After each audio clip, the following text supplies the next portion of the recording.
Committee will come to order without objection. The chair is authorized to declare a recess at any time. We welcome everyone to today's hearing on collusion in the Global Alliance for Responsible Media. The chair is now recognized for an opening statement. Section 1 of the Sherman Act makes anti-competitive restraints of trade illegal.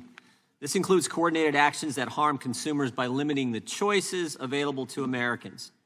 That is exactly what the World Federation of Advertisers, the Global Alliance for Responsible Media, and every company that is a member of these organizations has done over the last 5 years. They came together, agreed to limit advertising on certain platforms and news outlets that millions of Americans choose to read, watch, and listen to. And how did they do this? WFA members represent roughly 90% of the global advertising spend.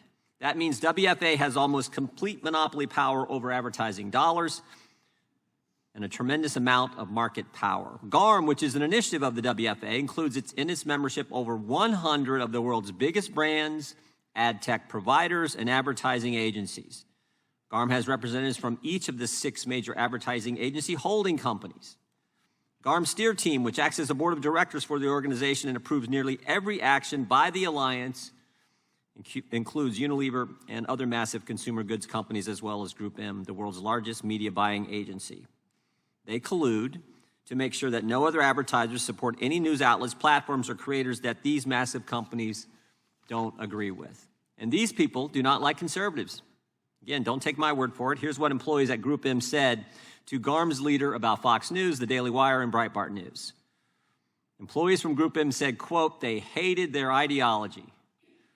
That employee was discussing how to pull advertising from these news outlets. And unfortunately, it's not just GroupM. Unilever encouraged Facebook to label one of President Trump's political ads as misinformation during the 2020 election, which would have caused that ad to be removed from Facebook. GARM organized a boycott of Twitter when Mr. Musk bought the platform and bragged about cutting Twitter, and then they bragged about cutting Twitter's revenue by 80%. Unilever wrote to GARM's leader that the company had, quote, issues with overtly partisan takes by Elon Musk. The example Unilever gave was Elon Musk's handling of the Hunter Biden laptop story. Unilever had a problem with Elon Musk releasing internal Twitter documents to journalists and exposing how and why Twitter incorrectly suppressed the story about the Biden's family influence peddling. It's the Twitter files. GARM and its members threaten platforms that don't comply, and the best example is Spotify's Joe Rogan's comments on Spotify when Joe Rogan's comments about the COVID-19 vaccine. To be clear, any of these companies could, on their own, legally refuse to advertise on a certain platform or news outlet or with a certain content creator. Unilateral decisions are not illegal. But if they choose to pull advertising from the Daily Wire or other similar outlets, they will not be reaching millions of Americans who choose to consume that content, but their competitors will. In other words, no single company can unilaterally pull its advertising dollars off a platform or news outlet over a long period of time because that company's competitors will advertise and reach the audience. It's called the market.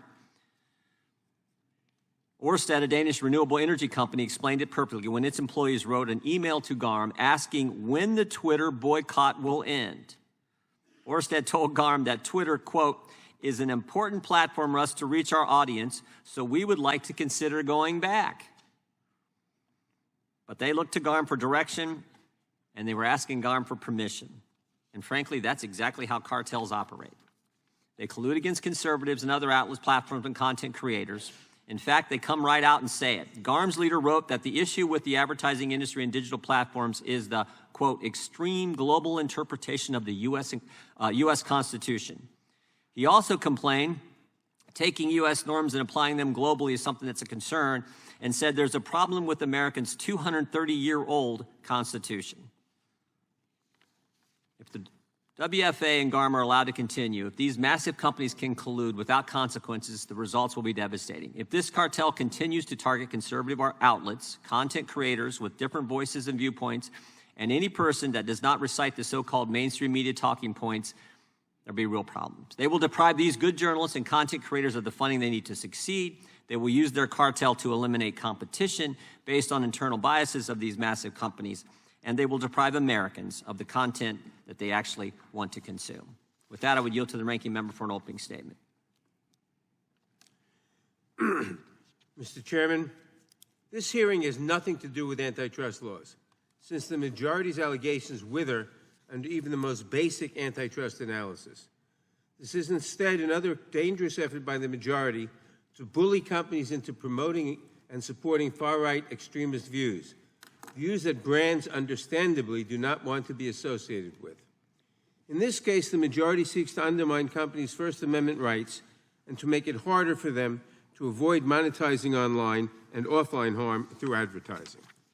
This includes harm like the creation and distribution of exploitative images and videos of children, the promotion of terrorism and funding of terrorist organizations, the promotion and distribution of foreign propaganda materials, and the promotion and distribution of racist, hateful, and discriminatory content. Under the majority's theory of supposed antitrust harm, advertisers who do not want their expensive ad campaigns placed next to hate speech, pirated copyrighted material, foreign propaganda, and other harmful content are, quote, colluding to demonetize so-called conservative content. Under the majority's theory, the only way to cure this alleged harm would be for advertisers to be forced to run ads on platforms like Twitter, now known as X, Truth Social, Breitbart, and the Daily Wire, even though those sites are rife with adult content, hate speech, false information, misinformation, and racist and violent propaganda. Further undermining this claim of harm, the so-called victims of this made-up scheme are well supported by ad revenue, subscriber revenue, and sales revenue. Take the Daily Wire, the media outlet run by Republican witness Ben Shapiro. Its website generated $220 million last year. His show is the 13th most popular podcast in the first quarter of 2024. His website has over 15 million followers across his main social media handles, including on sites that are members of the Global Alliance for Responsible Media, known as GARM, the target of today's hearing. And the Daily Wire, quote, received more likes, shares, and comments on Facebook, unquote, which we should note is a member of GARM, than any other news publisher by a wide margin in 2021. And even the video in which Mr. Shapiro claims to be the victim of global advertising organizations was itself supported by advertising revenue and is available on YouTube, a member of GARM. This hardly sounds like the victim of a conspiracy to suppress content. But Mr. Shapiro's content is not alone. Many so-called conservative brands have made notable gains in corporate reputation among consumers, and several brands that call themselves anti-woke have entered the market to cater to customers who wish to vote with their wallet. Advertisers have the right to target their ads to the platforms, websites, and venues they choose. By forcing advertisers to run ads on websites that they deem to contain harmful information and content, the majority would be undermining those companies' right to free speech under the First Amendment. It's also an essential tenet of a free market that companies are not forced to do business with anyone. And indeed, a competitive online environment is necessary for advertisers to easily choose where and how their ads are rolled out. Historically, this committee has worked hard to protect consumers, ensure a free and fair market, and push back on corporate abuse, greed, and malfeasance. We advanced bipartisan bills to combat market concentration, from online platforms to drug pricing. We did all this because we took our job seriously, to protect competition in the marketplace. We understood the unique importance of the federal antitrust laws, not as a weapon to use against our political opponents, but as an essential component of the American social contract. Unfortunately, this majority has picked a different direction. Under the direction of the chair, the committee is abusing its oversight authority. The Republicans are so committed to the belief that conservative content, in quotes, is being censored, despite all evidence to the contrary, that they will do anything to undermine the efforts of platforms to moderate their own content, which the Supreme Court recently affirmed is an exercise of their First Amendment rights, governments to communicate with platforms about security threats, online and offline crime and terrorism, and mis- and disinformation that threatens our nation's health and democracy, and companies to choose where and how to advertise their products.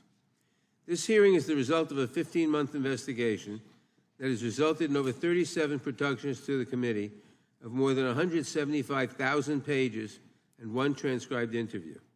I can only assume that the reason the majority has not asked GARM, the main target of this investigation, to send a witness here today is that the majority knows there is no evidence to support their claim of wrongdoing. Their investigation was not designed to uncover unlawful behavior because they knew there was none. Instead, it was designed to chill companies' exercise of their First Amendment rights. It was designed to make companies afraid to speak to each other about the real connection between the online monetization of criminal and harmful content and the funding of offline harm. Make no mistake, the companies represented here today and the others that are part of GARM want, first and foremost, for customers to see their ads where and when they expect them and to make purchases based on those ads. But secondly and importantly, they do not want their expensive ad campaigns to fund people, one, who pirate content, two, who promote and execute terrorist acts, three, who make and distribute harmful and exploitive images of children, and four, others who use the internet to distribute and fund crime. Republicans are so determined to prove the conspiracy theory that conservative content is being censored that they will do anything, including launching a fruitless and harmful investigation to bully companies that do not hold their views. I hope that we will get back to doing the serious work of the American people very soon and not continue to waste taxpayer dollars on fishing expeditions designed to help hate and criminal activity spread on and offline. I thank the witnesses for appearing today, and I yield back the balance of my time. Gentleman yields back without objection. All of their opening statements will be included in the record. We now introduce today's witnesses. Mr. Christian Juhl is the global CEO of GroupM, one of the world's largest media buying agencies with more than $60 billion in annual media spending. GroupM's agencies and subdivisions include Mindshare, Wavemaker, Essence, Mediacom, TNPM, and others. Mr. Herrish Patel is the president of Unilever USA and CEO of Unilever's Personal Care North America division. As CEO of Personal Care North America, Mr. Patel oversees brands including Dove, Degree, and Axe, among others. Mr. Benjamin Shapiro is the host of The Ben Shapiro Show, a daily political podcast and radio show. He's also the editor emeritus of The Daily Wire, which he co-founded. In 2015, Mr. Shapiro has written a number of books on current events, routinely speaks at conferences, colleges, and universities, and if you can believe what the ranking members said, has a website that generates $220 million a year, 13th most popular podcast, and 15 million followers. Imagine what he can do if GARM wasn't targeting the Daily Wire. And finally, we have Mr. Spencer Waller, is the Justice John Paul Stevens Chair in Competition Law and Professor and Director of the Institute for Consumer Antitrust Studies at Loyola University, Chicago School of Law. Professor Waller's courses and research focus on antitrust, class actions, innovation, and intellectual property. Welcome our witnesses and thank them for appearing today. We will begin by swearing you in. Would you please rise and raise your right hand? Do you swear or affirm under penalty of perjury that the testimony you're about to give is true and correct to the best of your knowledge, information, and belief, so help you God? Let the record reflect that the witnesses have answered in the affirmative. Thank you. Please be seated. Please know that your written testimony will be entered into the record in its entirety. Accordingly, we ask that you summarize your testimony in 5 minutes. Mr. Juhl, we will begin with you.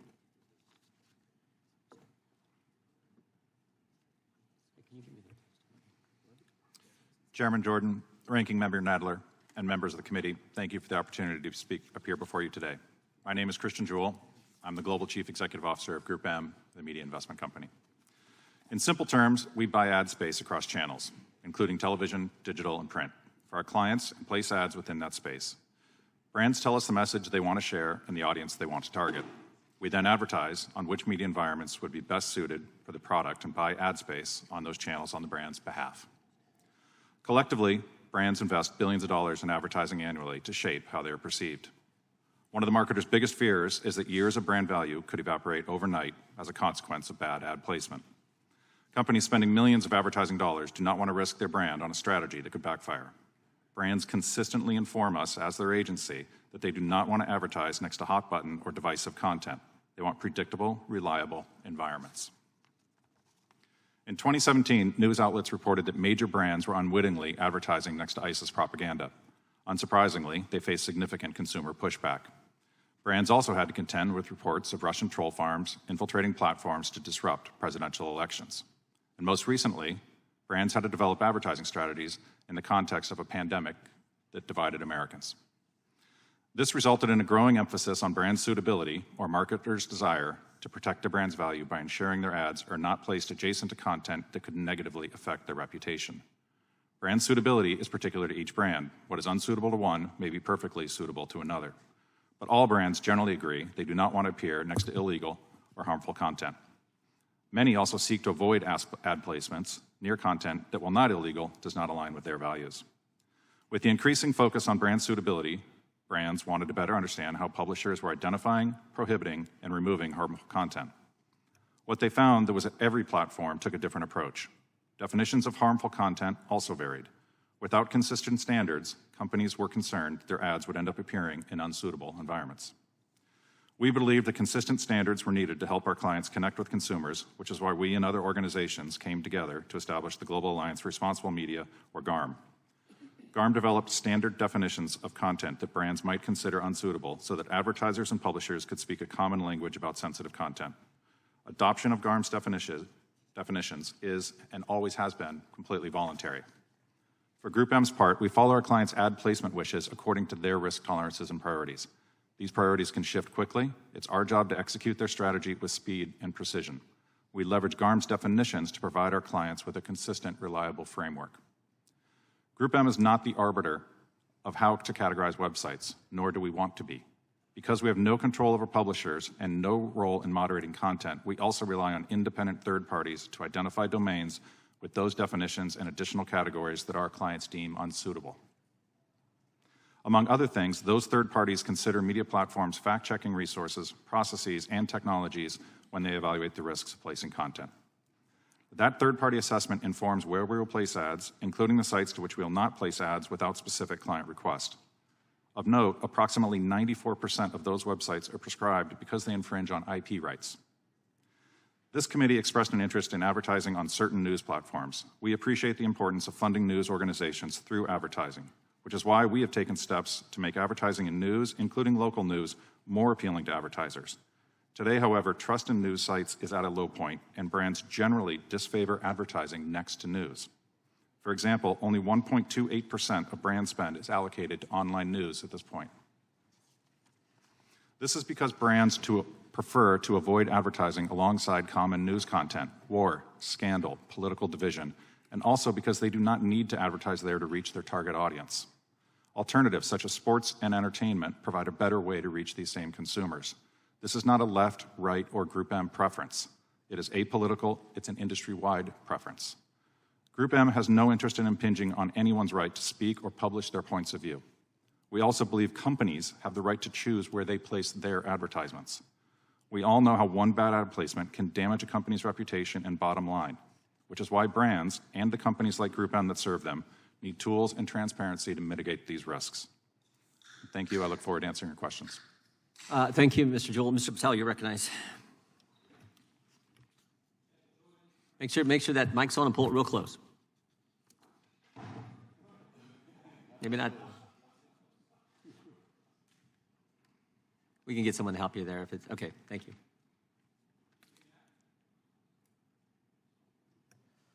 Chairman Jordan, There you go. Ranking Member Nedler, and members of the committee, thank you for the opportunity to be here today to discuss Unilever's approach to purchasing advertising that promotes over 400 different brands used by more than 3 billion people every day in more than 190 countries around the world. Unilever takes great care to ensure that our advertisements reach the consumers who use our products, promote our products and brands, and serve our business goals of offering consumers the brands they know and the trust their needs every day. In making decisions on advertising, Unilever uses its advertising dollars to reach as many consumers as we can in an environment that maximizes sales for our products. Currently, around 80% of our US advertising spend is directed in some form of digital media. We spend the most on digital commerce platforms like Amazon, Walmart, Target, and Walgreens, because that's where consumers are making their buying decisions. Only 20% of Unilever's advertising spending goes to social media platforms, and less than 1% goes to digital news. We want to reach all our consumers who use our brands on platforms that support and align with our brands. Conversely, being associated with content or a platform that detracts from our brands, harms our brands, or is inconsistent with our brands is decidedly not in our economic interest. With the rise of user-generated social media content and other online media, we have unfortunately seen repeated incidents where our brands have been associated with content that is harmful to our brands. One earlier example, ads from our Dove soap were appearing adjacent to content glorifying domestic violence and rape. In 2020, we suspended social media advertising when it became clear that the polarizing content would not serve the brands or add value to the brand places in the market. I want to be very clear on one crucially important fact. Unilever, and Unilever alone, controls our advertising spending. No platform has the right to our advertising dollars. As we look across the available advertising inventory, recognizing we do not have unlimited money to spend on advertising, we choose the channels, the platforms, and the outlets that give us the greatest commercial benefit for our advertising investment. We have internal policies and guides on our decisions. Our policies require our advertisement to be truthful, accurate, and transparent. In 2018, we adopted a responsible framework specifically for digital advertising, focusing on advertising towards responsible platforms, responsible content, and responsible infrastructure. We have a dedicated team of professionals who are constantly examining the advertising marketplace, working with platforms, selecting the platforms that meet our business needs. We also worked with the industry, including the Global Alliance of Responsible Media. GARM arose after leading advertisers observed that ads for their brand name products were appearing alongside despicable content. GARM's brand safety flaw and suitability framework are tools to help platforms communicate clearly about the content they will monetize and to assist advertisers and agencies in making decisions about advertising inventory and they will purchase. Although we've made good progress in ensuring that our digital advertising spend is advancing our brand's business objectives, there is still more work to be done. As recently as 2 years ago, Unilever received notice that certain ads from brands had been unknowingly placed adjacent to social media profiles involved in selling and soliciting child sexual abuse material. This is wholly unacceptable. We must do everything in our power as both advertisers and platforms that ensures our advertising dollars are serving the intended purpose of reaching consumers and promoting our brands, not funding hate and harm.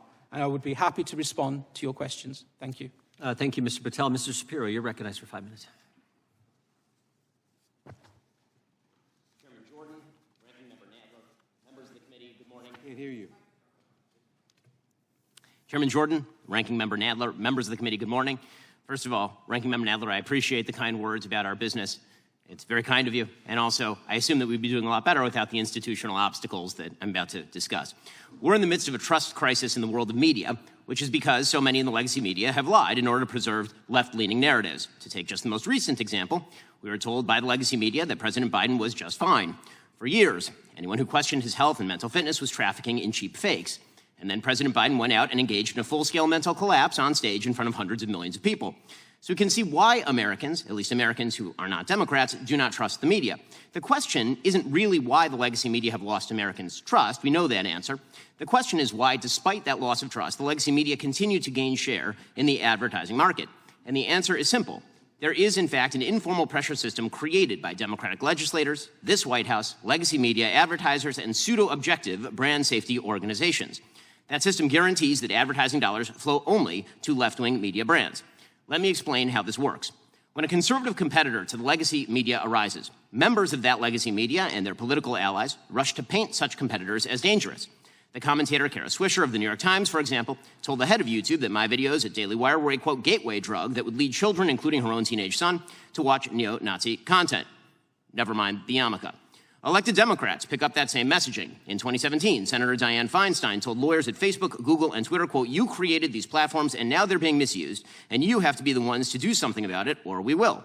Social media companies react to incentive structures, including threats. They've responded by adopting the standards of third-party left-wing informational safety groups like the Global Alliance for Responsible Media, or GARM. GARM purportedly sets brand safety standards, objective standards by which advertisers and platforms can supposedly determine just what sort of content ought to be deemed safe for advertising. In reality, GARM acts as a cartel. Its members account for 90% of ad spending in the United States, almost $1 trillion. In other words, if you're not getting ad dollars from GARM members, it's nearly impossible to run an ad-based business. And if you're not following their preferred political narratives, the ones that Kara Swisher and Dianne Feinstein would follow, you will not be deemed brand safe. Your business will be throttled. We at Daily Wire have experienced this firsthand. In 2017, after Senator Feinstein made her threats to bring the weight of government down on social media platforms, Daily Wire YouTube channel saw a 1,000% increase in content enforcements over a 2-year period. Since 2021, after Democrat officials further turned up the heat on social media companies, my personal Facebook page has seen an over 80% drop in impressions. Or take Joe Rogan. When Joe said that he had taken ivermectin after getting COVID, White House Press Secretary Jen Psaki pressured Spotify to take action, stating, quote, "We want every platform to be doing more to call out mis- and disinformation while also uplifting accurate information." Spotify complied. Spotify, of course, works with GARM. So, what are the brand safety standards that GARM uses? The standards begin with inarguable things that we've heard from the other witnesses, like preventing distribution of child sexual abuse material or stopping terrorism. But GARM doesn't draw the line at what is criminal, abusive, or dangerous. Their standards also include restrictions on hate speech, harassment, misinformation, or my personal favorite, insensitive, irresponsible, and harmful treatment of debated sensitive social issues. Those criteria are highly subjective in theory, and they are purely partisan in practice. For example, last year, Daily Wire host Matt Walsh was fully demonetized on YouTube, a GARM member. Why? For quote-unquote misgendering, which to GARM is to say that men are not women. Perfectly obvious facts now run afoul of GARM's censorship standards. Companies targeted by GARM, like the Daily Wire, Breitbart, Fox News, and so many others, reach hundreds of millions of people with opinions and beliefs long established as within the mainstream of American conservative thought. GARM and its members have no respect for the beliefs of those people. They would like them marginalized or squashed. It's time to stand up for the First Amendment in this Congress. Congress can do so in 2 ways. First, Congress must investigate the informal and perhaps formal arrangements between censorship cartels like GARM and executive branch agencies. The Daily Wire has already filed a federal lawsuit against the State Department for allegedly doing just this.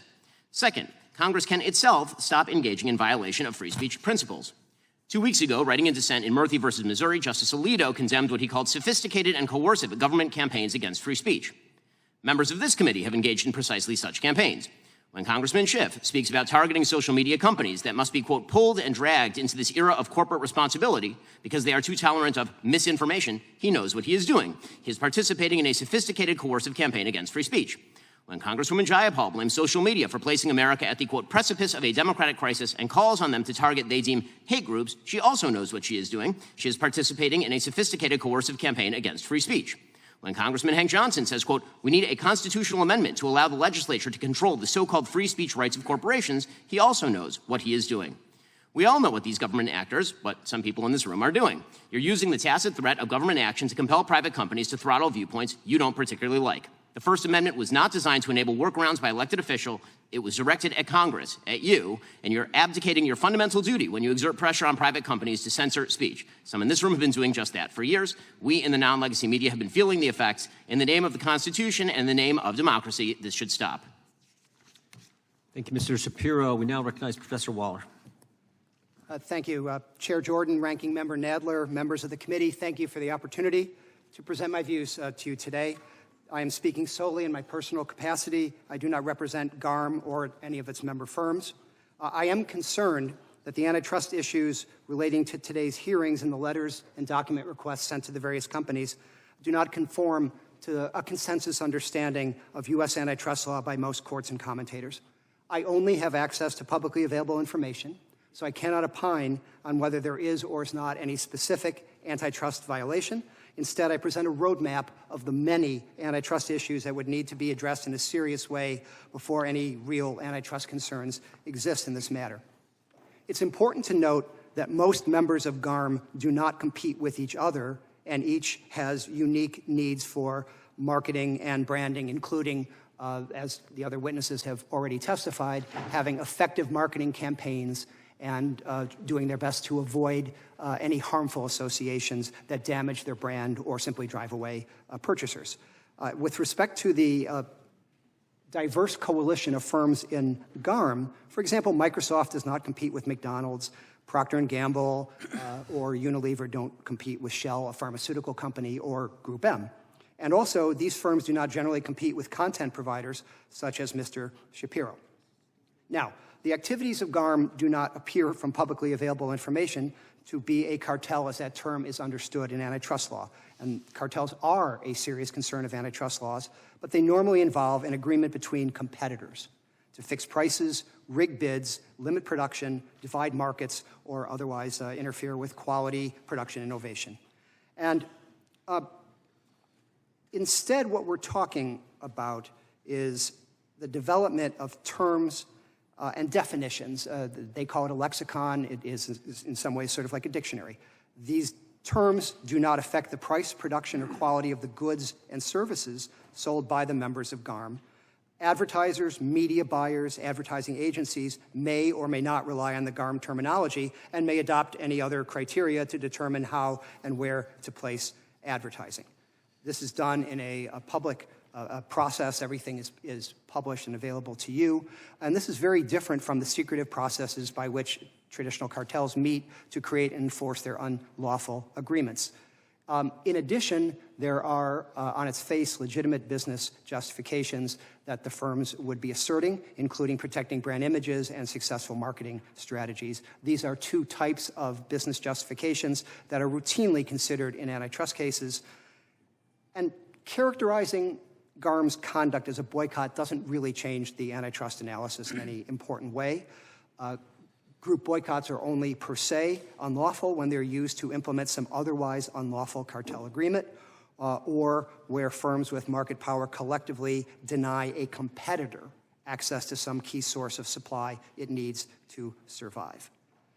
Separate from the traditional antitrust analysis that I've outlined in my opening statement and in my remarks and in my witness statement, the First Amendment and the interests of free expression also limit the application of antitrust laws in important ways. The Norr-Pennington Doctrine immunizes conduct that seeks to influence government action and public policy through a variety of techniques, including publicity campaigns. In short, an agreement by firms, if there is an agreement, is not an antitrust violation if it's designed to influence governmental action at any level of the government, federal, state, local, legislative, judicial, or executive branch. In addition, the Supreme Court and the lower courts have shown a separate and special caution for applying the antitrust laws to impose liability for political and social boycotts, even if that's what's going on, even if there is a degree of economic self-interest by the groups conducting the boycott. One example is that the Supreme Court has held that the First Amendment protects the civil rights boycott of white merchants in Mississippi by the NAACP, even though some other businesses may well have prospered or done more business because of that boycott. The committee's expressed concerns over the conduct examined today are not consistent with the consensus view of the antitrust law set forth in the leading cases. I agree with the chair that an individual decision to do business or not to do business is not covered by Section 1 of the Sherman Act. However, in addition to the lack of the other issues and evidence from the public available information, there are significant First Amendment implications raised by the actions of GARM. And these First Amendment issues suggest that even if the antitrust laws were fully justified and every issue in the antitrust roadmap were satisfied, there would be a plausible argument that the conduct was protected as a matter of speech and free implication. And I'm running out of time, but I also want to suggest that the policy implications of imposing antitrust liability in these circumstances should be quite concerning, regardless of one's political views. A leading treatise published by the ABA antitrust section states, boycotts are a common instrument for bringing about social change or advancing political, religious, or other non-commercial goals. And using the antitrust laws to challenge expressive conduct can interfere with commonplace forms of advocacy that are used by consumers, religious groups, political groups of all policy and persuasions. As a result, I do not see any benefit from further legislative action on these issues. Thank you, Professor. We will now proceed under the 5-minute rule with questions. The chair recognizes the gentleman from California for 5 minutes. Thank you, Mr. Chairman. I find myself a bit conflicted. I agree with both Mr. Waller and Mr. Shapiro on matters that they've mentioned. I mean, first of all, no matter how much gaslighting we've heard this morning, it's clear to me from the internal communications in the committee's report that GARM's objectives are clearly political. to use its influence among its members to suppress free speech and to financially harm outlets in which the leadership disagrees. I don't see any other reading of those communications that reaches any other conclusion. It's a manifestation of the ESG movement that has financially harmed so many companies that practice it. And there is a huge economic price to be paid for this conduct. Go woke, go broke is more than just a slogan. It's an economic fact. I mean, ask Disney, ask Budweiser. They pay the companies, I think, in GARM's case, are risking missing huge swaths of the market that they're seeking to reach. They pay a premium for ads in the forums they've deliberately saturated. They miss bargains in the forums that they are, I'll use their word, throttling. And they risk alienating the consumers upon whom they rely for profits. I mean, I was a devoted lifelong Gillette consumer until they launched their Men Are Pigs campaign in 2017. I haven't bought a Gillette product since. But that's their right as a company to alienate me as a consumer, and it's my right as a consumer to be alienated. Now, if I were a stockholder in GARM's member companies, I would be absolutely livid. I'd either be raising hell at stockholder meetings or withdrawing my investments or both. If I were a manager in any of these companies, I'd be livid also, and I'd be canceling my membership in GARM with a strong letter to follow. But here's the fine point of the matter. That's a beef between the company's stockholders and their management. It's a beef between GARM's member companies and GARM. It's a beef between those companies and their consumers. But it is not a beef between GARM or its member companies or their stockholders and consumers and this government. People have a right to their opinions and to express those opinions in any peaceful manner that they choose. Companies are simply a collection of people gathered together to pool their resources toward a common goal, whether it's to make money or advance a political cause or both. It's a little amusing to see that the Democrats suddenly championing this freedom because in GARM's case it benefits them, but rail against the very same freedom when it comes to such matters as Citizens United. For the left, their ethics are strictly situational, and as I've often warned on this committee, we can never allow them to become our teachers.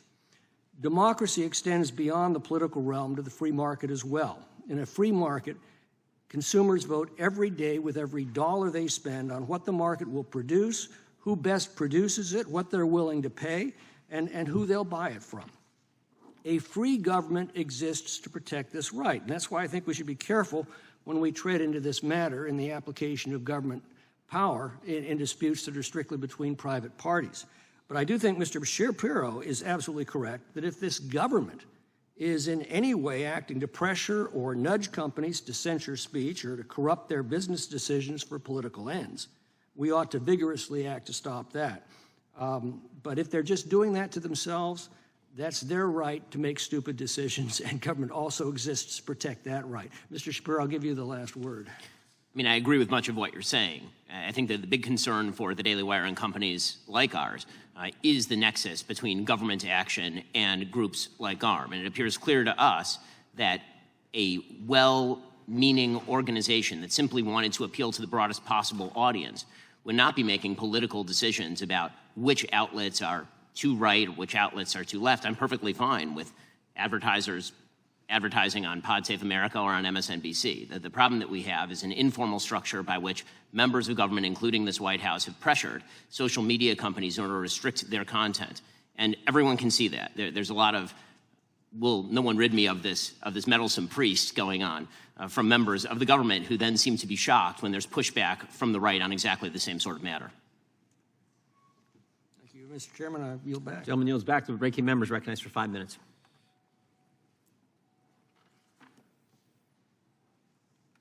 Thank you, Mr. Chairman. Mr. Patel, has the Global Alliance for Responsible Media ever required that your company, Unilever, avoid advertising on any platform or website? No, sir.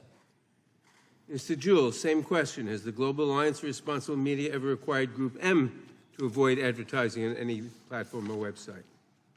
No, sir. Mr. Juhl, has your company's participation in the Global Alliance for Responsible Media ever restricted your company's advertising decisions in any way? No, it's completely optional. Excuse me? GARM is completely optional. Thank you, Mr. Patel. Same question to you. Yeah, it's completely voluntary. Professor Waller, one of the goals of the Global Alliance for Responsible Media is to avoid having companies' advertising dollars funding online and offline harm, like the creation and dissemination of commercially exploitative and explicit images of children, or the funding of terrorism groups, or the promotion and dissemination of explicit images and depictions of crime outside of news stories and reporting. Is there any U.S. law that requires companies to advertise on every website and every platform? No, there's not. A company can individually choose to do business or not do business with an advertiser, advertising agency, or a platform. Is there any law that requires companies to support, through advertising dollars, speech, content, or statements that they don't believe in?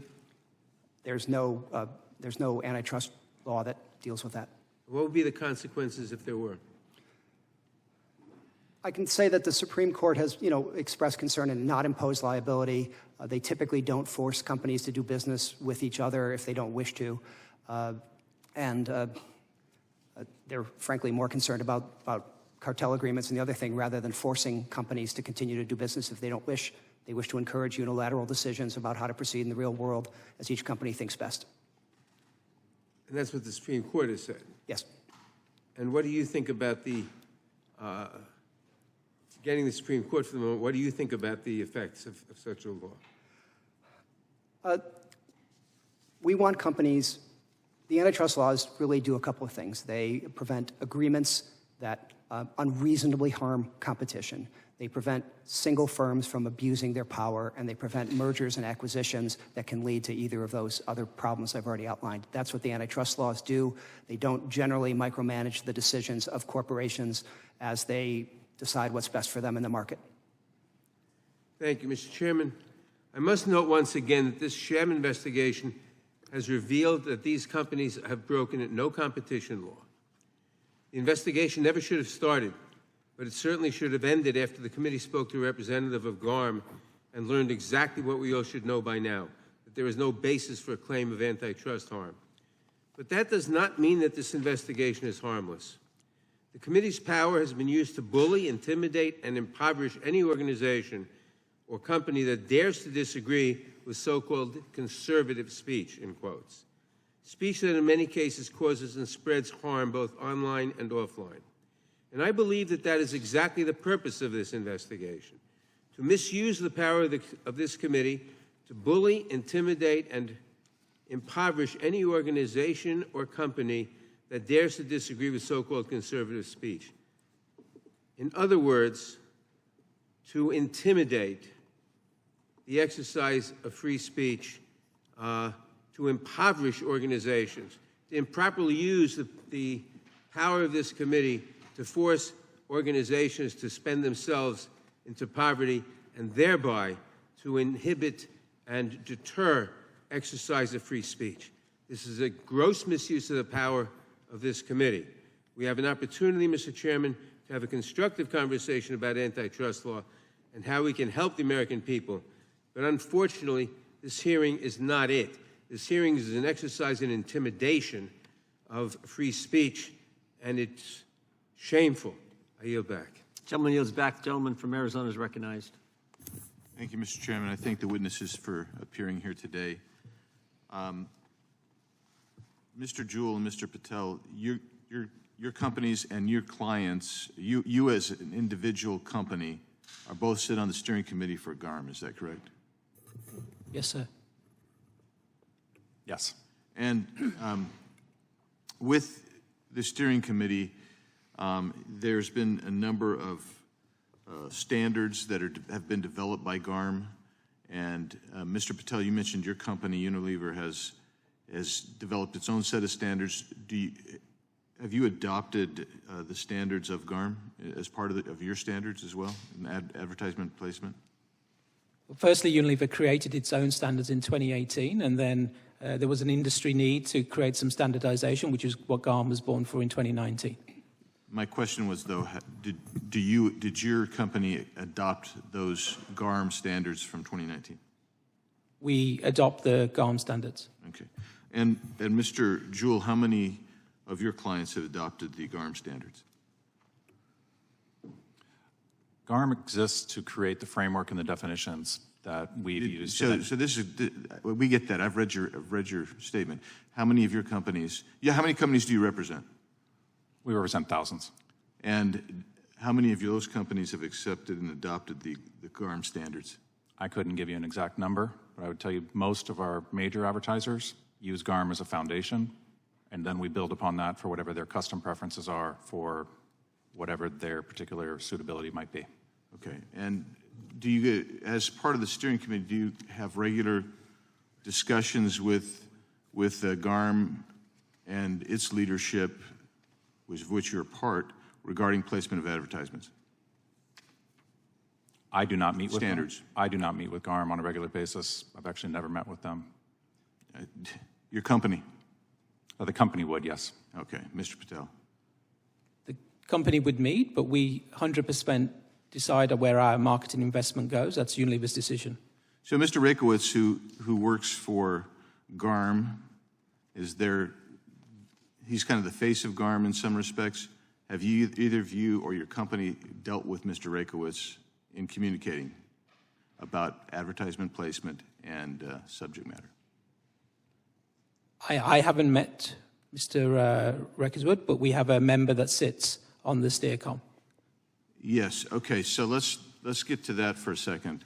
In 2020,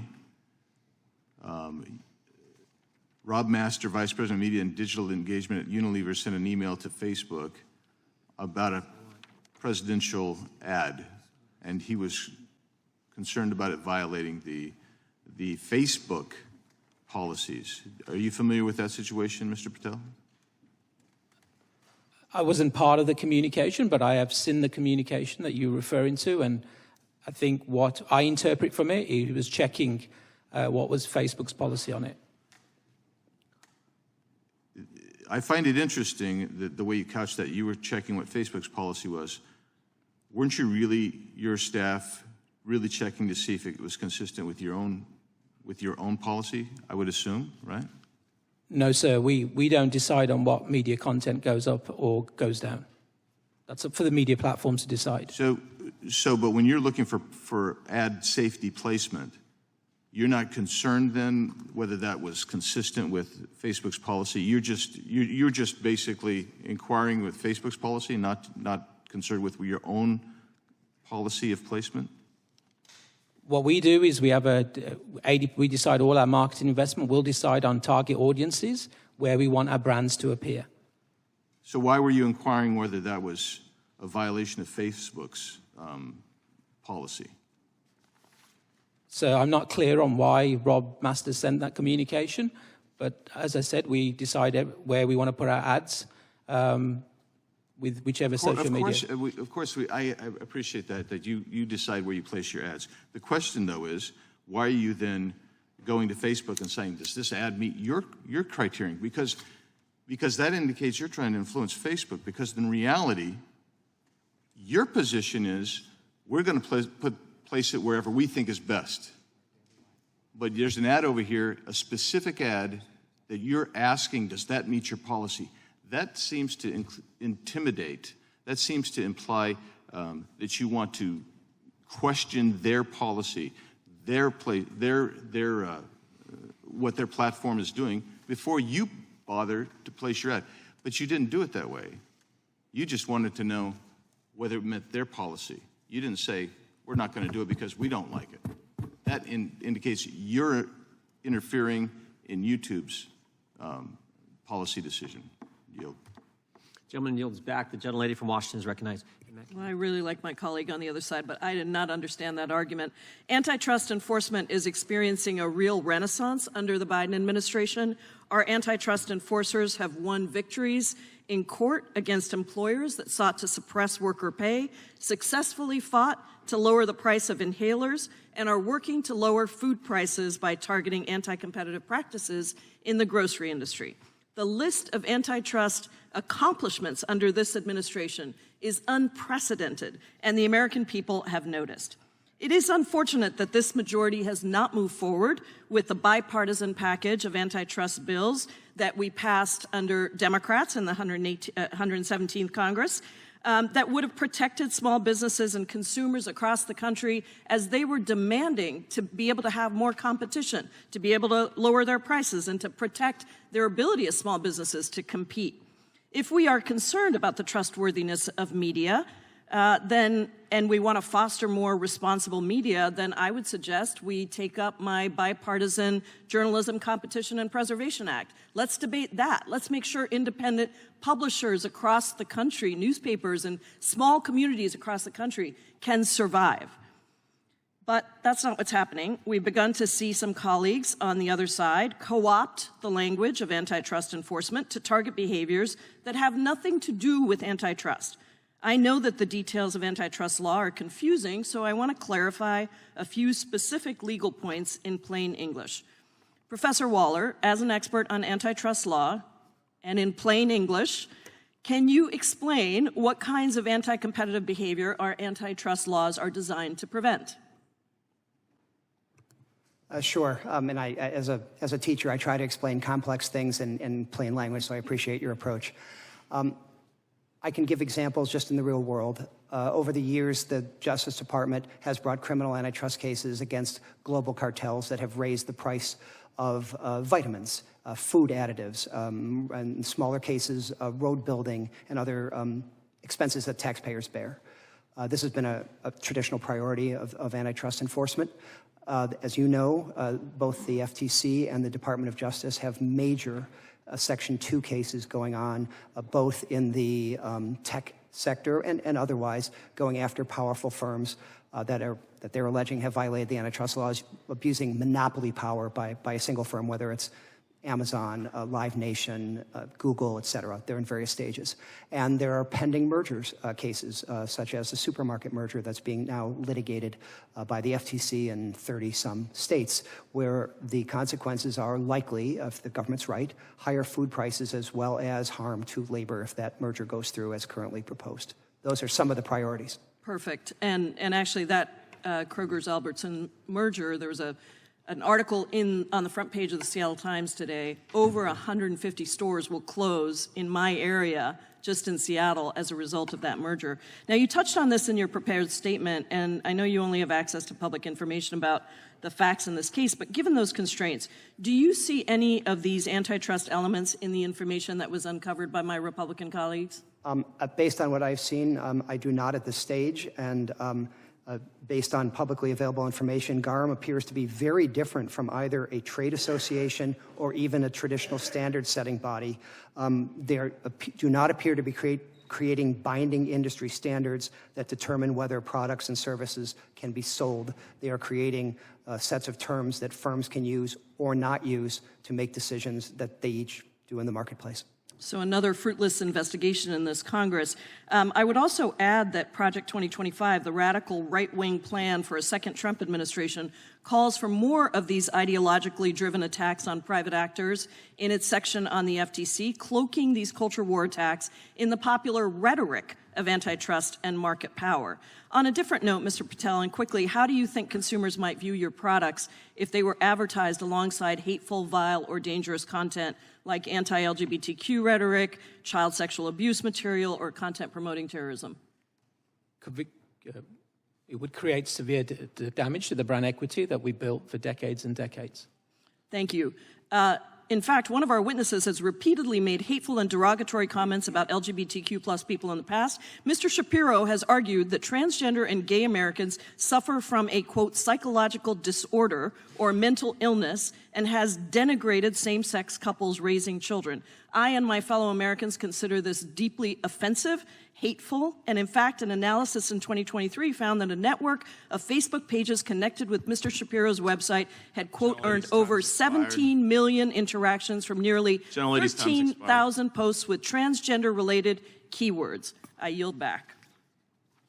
Mr. Patel, are you part of an organization that uses market power for censorship? No, sir. And how much advertising capital do you deploy annually?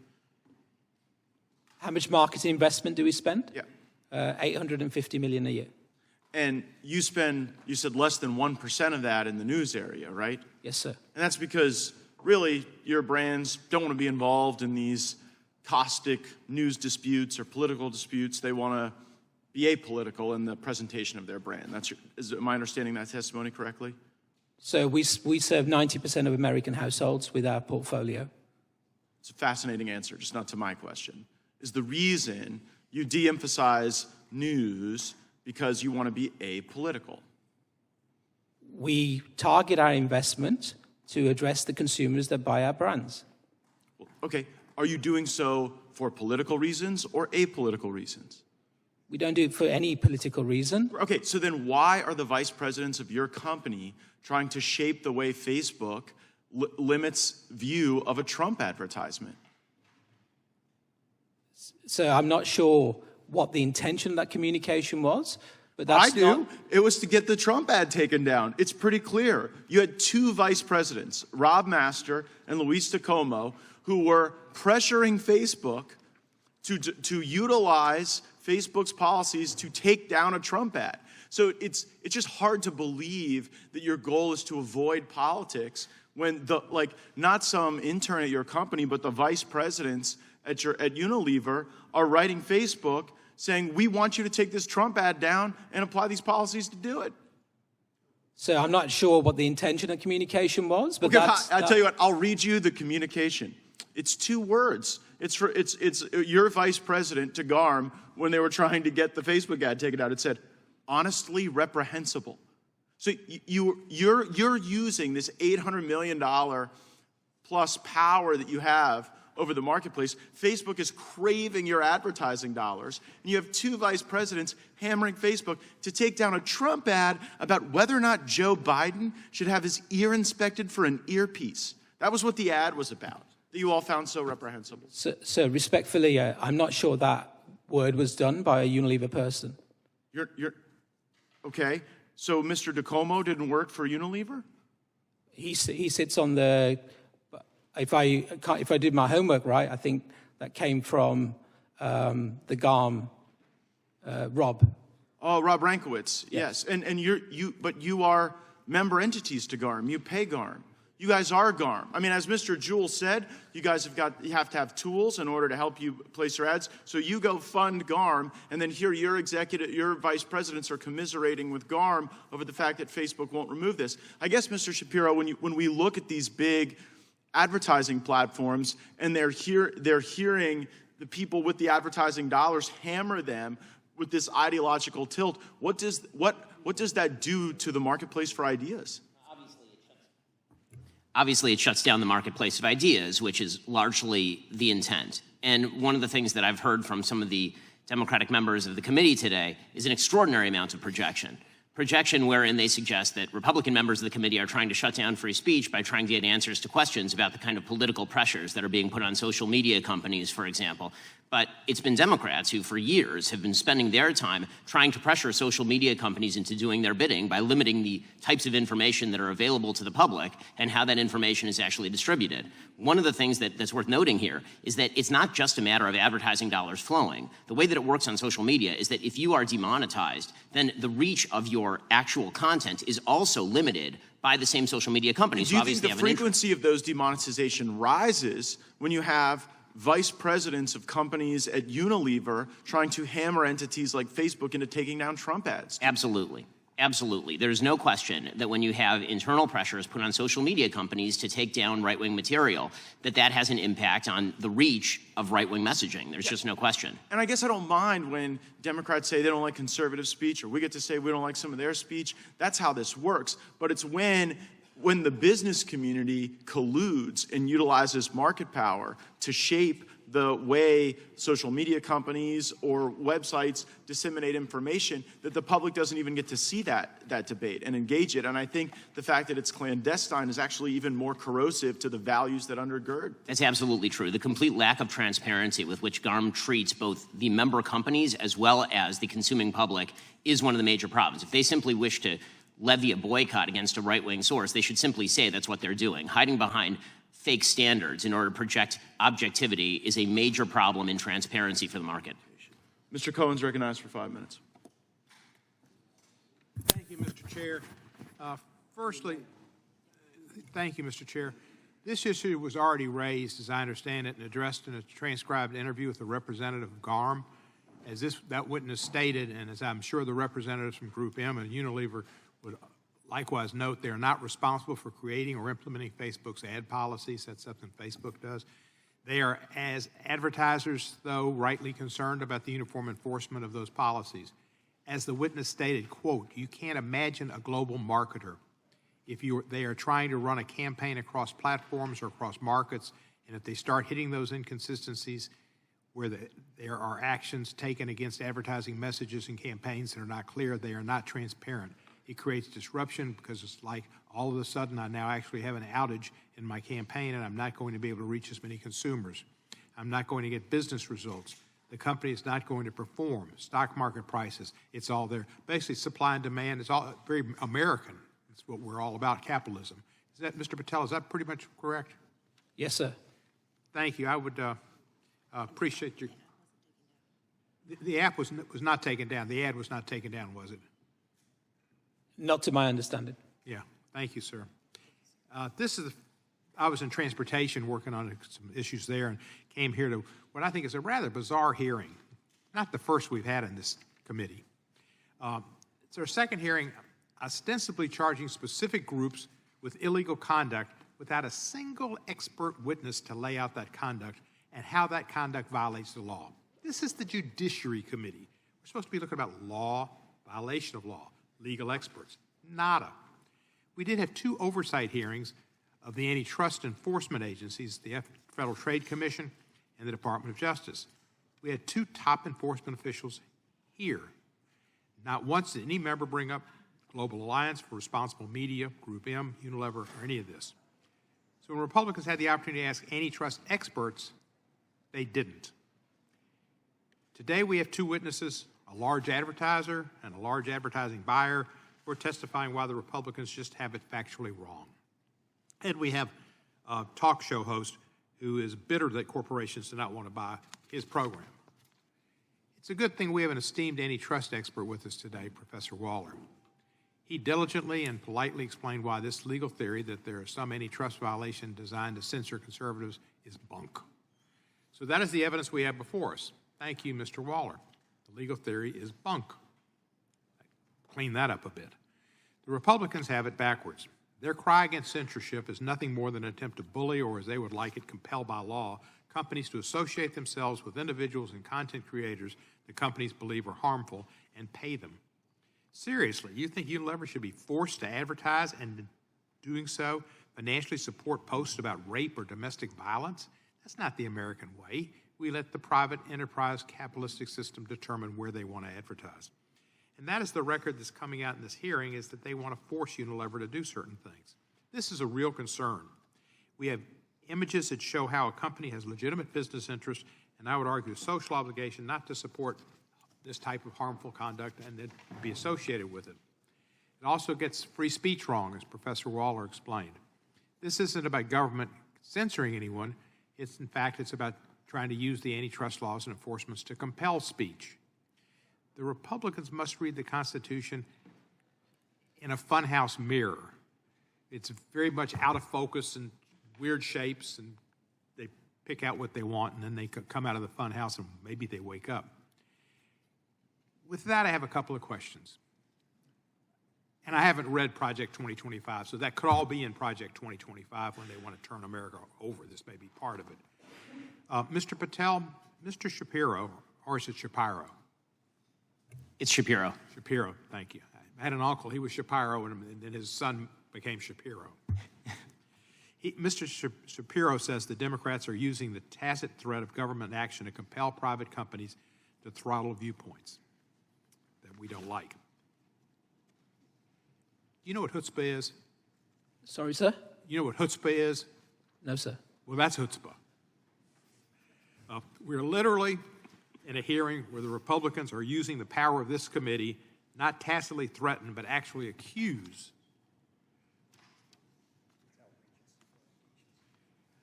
Would the gentleman yield for a question? Companies of illegal activity and investigate them because they don't like their viewpoint. A very sensible viewpoint, I would argue, that they don't want to be associated with hate speech or domestic violence or rape or harassment. You wouldn't want to be associated with anything to deal with somebody who went into Bergdorf Goodman and got a woman and took her into a locked dressing room and molested her? No, you wouldn't want to do that. And you wouldn't want to be, I could go on and on and on about that deal. So I'll yield right now and the balance of my time, and thank you, sir. Gentleman yields back. The gentleman from Wisconsin is recognized. Thank you, Mr. Chair. Democrats must have been given their talking points on Project 2025 yesterday at the internal meeting of the conference to determine who the next presidential candidate will be for the Democrat Party.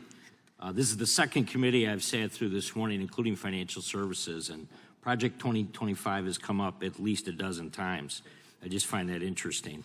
Mr. Patel, Unilever is a publicly traded company, meaning you have fiduciary duty to deliver returns to shareholders, correct? Yes, sir. In your 2023 annual report, you identify consumer preferences as a principal risk to your business. In examining this risk, you stated our success depends on value and relevance of our brands and products to consumers around the world. Would you agree that it's got to be a critical element in managing that risk because you have to continue to grow consumer preference of your brands, right? Yes, sir. Right. And you do that through brand and marketing investments, or advertisements, I guess, is another way of describing that, right? That's how we build brands. But between 2021 and 2023, Unilever spent more than $23 billion on brand and marketing investments.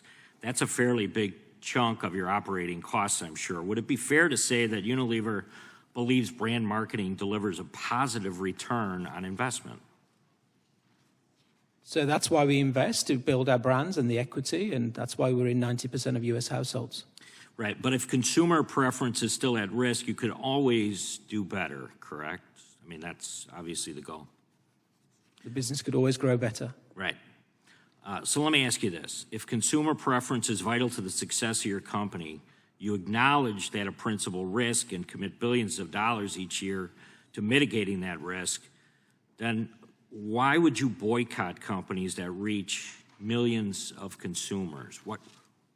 It doesn't make any sense. You've got this goal in place, you're pursuing it, but yet you're still pursuing boycotts.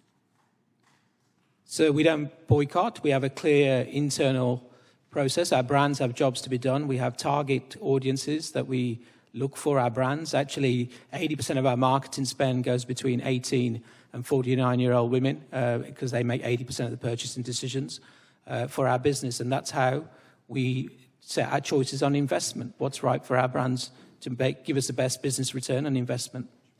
What about Twitter? Has there been any boycotting of Twitter? It would be in the best interest of growing your consumer preference and delivering returns to shareholders to have to utilize Twitter to make sure that your brands are continuing to grow, right?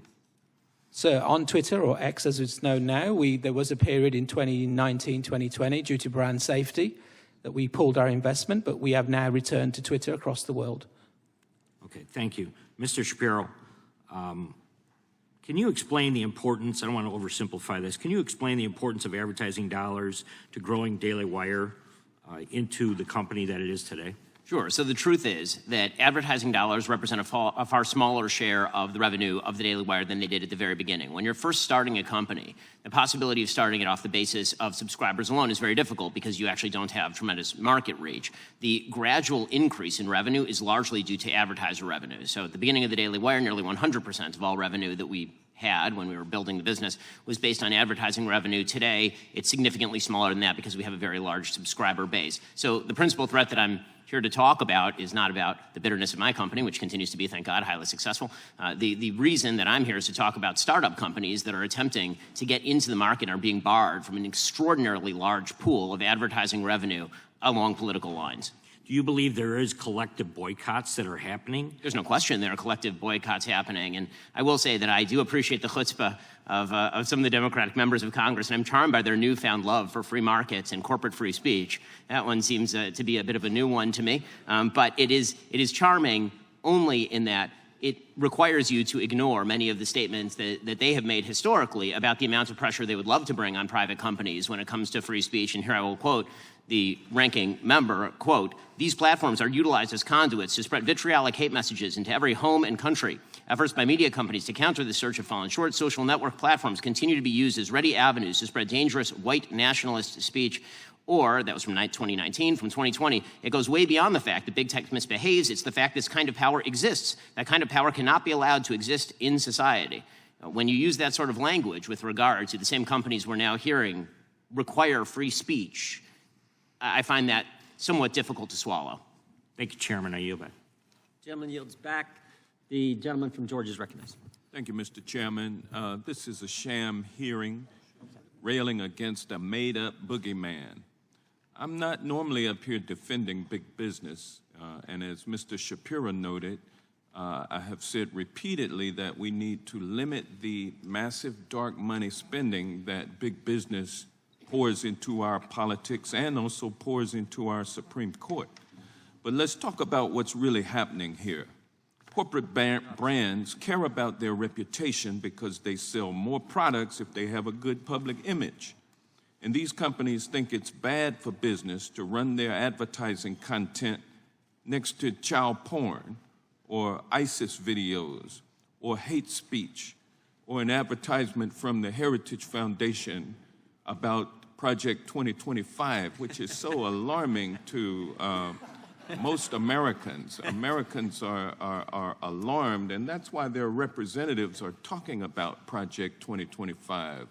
A 900-page manifesto, which is the blueprint for the Trump administration, should he be so fortunate and we be so unfortunate that he be reelected. Nobody wants their advertisements running against that kind of content.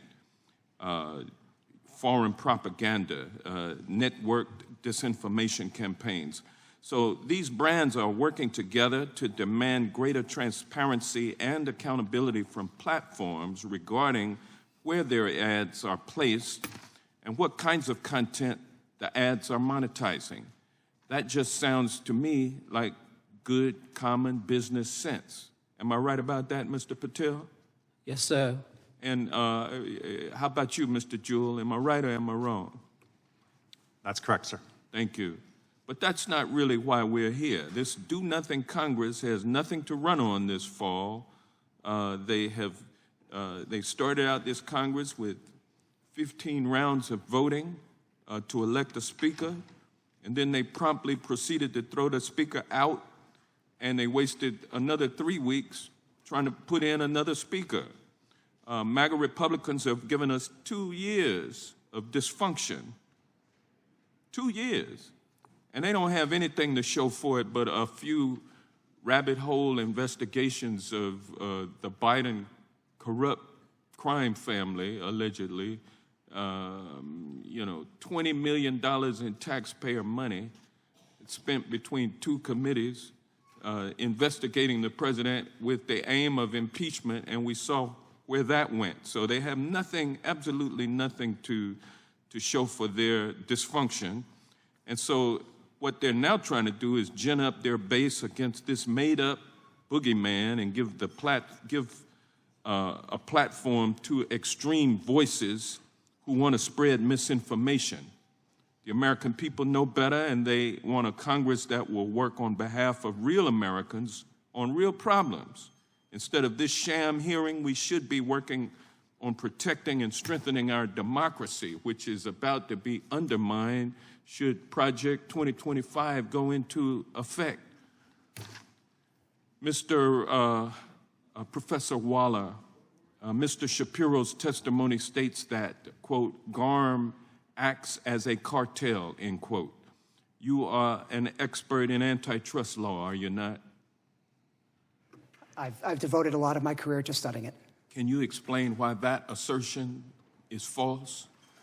I have not seen any evidence and publicly available information that suggests that GARM plays a role like a traditional cartel. It does not consist primarily of firms that compete with each other, and they are not agreeing on the price, amount, or other kinds of market division that a cartel normally does and is normally punished for it if you can prove. So this hearing is pretty much false advertisement, wouldn't you say? Well, I would just caution all members of the committee just not to fall in the trap that sometimes my students do, which when they see something that they don't like, they think it's either an antitrust violation or a violation of the Constitution. It's just not necessarily true. Well, gosh, I really hope that Project 2025 does not come into play, because if it does, we'll be having a whole lot more hearings like this, sham hearings on issues that actually suppress the rights of the people and even business owners to conduct business in a business-like fashion. And with that, Mr. Speaker, I yield back. The gentleman yields back. Mr. Juhl, what's uncommon collaboration? Uncommon collaboration? Yep. This is from the Global Alliance for Responsible Media, your working charter, priorities for uncommon collaboration. I just want to know what you guys say is uncommon collaboration. Well, I can't speak for GARM, but I think what you're on the board, right? You're on the steer team, your company. my company's on the steering team. I think what they're referring to Founding here, member. what they're referring to Are you a here- founding member? GroupM is a founding Yes. member of Yes. GARM, right? Yes. So I'm asking this is your charter, your working charter. What's uncommon collaboration? I believe what they're referring to is a cross-industry collaboration between agencies, brands, technology companies, ad tech companies. Well, that's all warm and fuzzy, but here's what Mr. Rakowitz, the guy you guys hired to run GARM, here's what he says. Uncommon collaboration is competitors working together. Competitors working together to rise above individual commercial interest. Uncommon collaboration needs to be understood as the industry coming together, putting aside competitive concerns. Mr. Waller just said we don't have a cartel here, but that sounds a lot like a cartel to me. Would you agree? Sounds a lot like limiting actions that would limit consumer choice. That sounds like unlawful restraint of trade, and all that stuff is illegal according to the Sherman Act. What do you think, Mr. Juhl?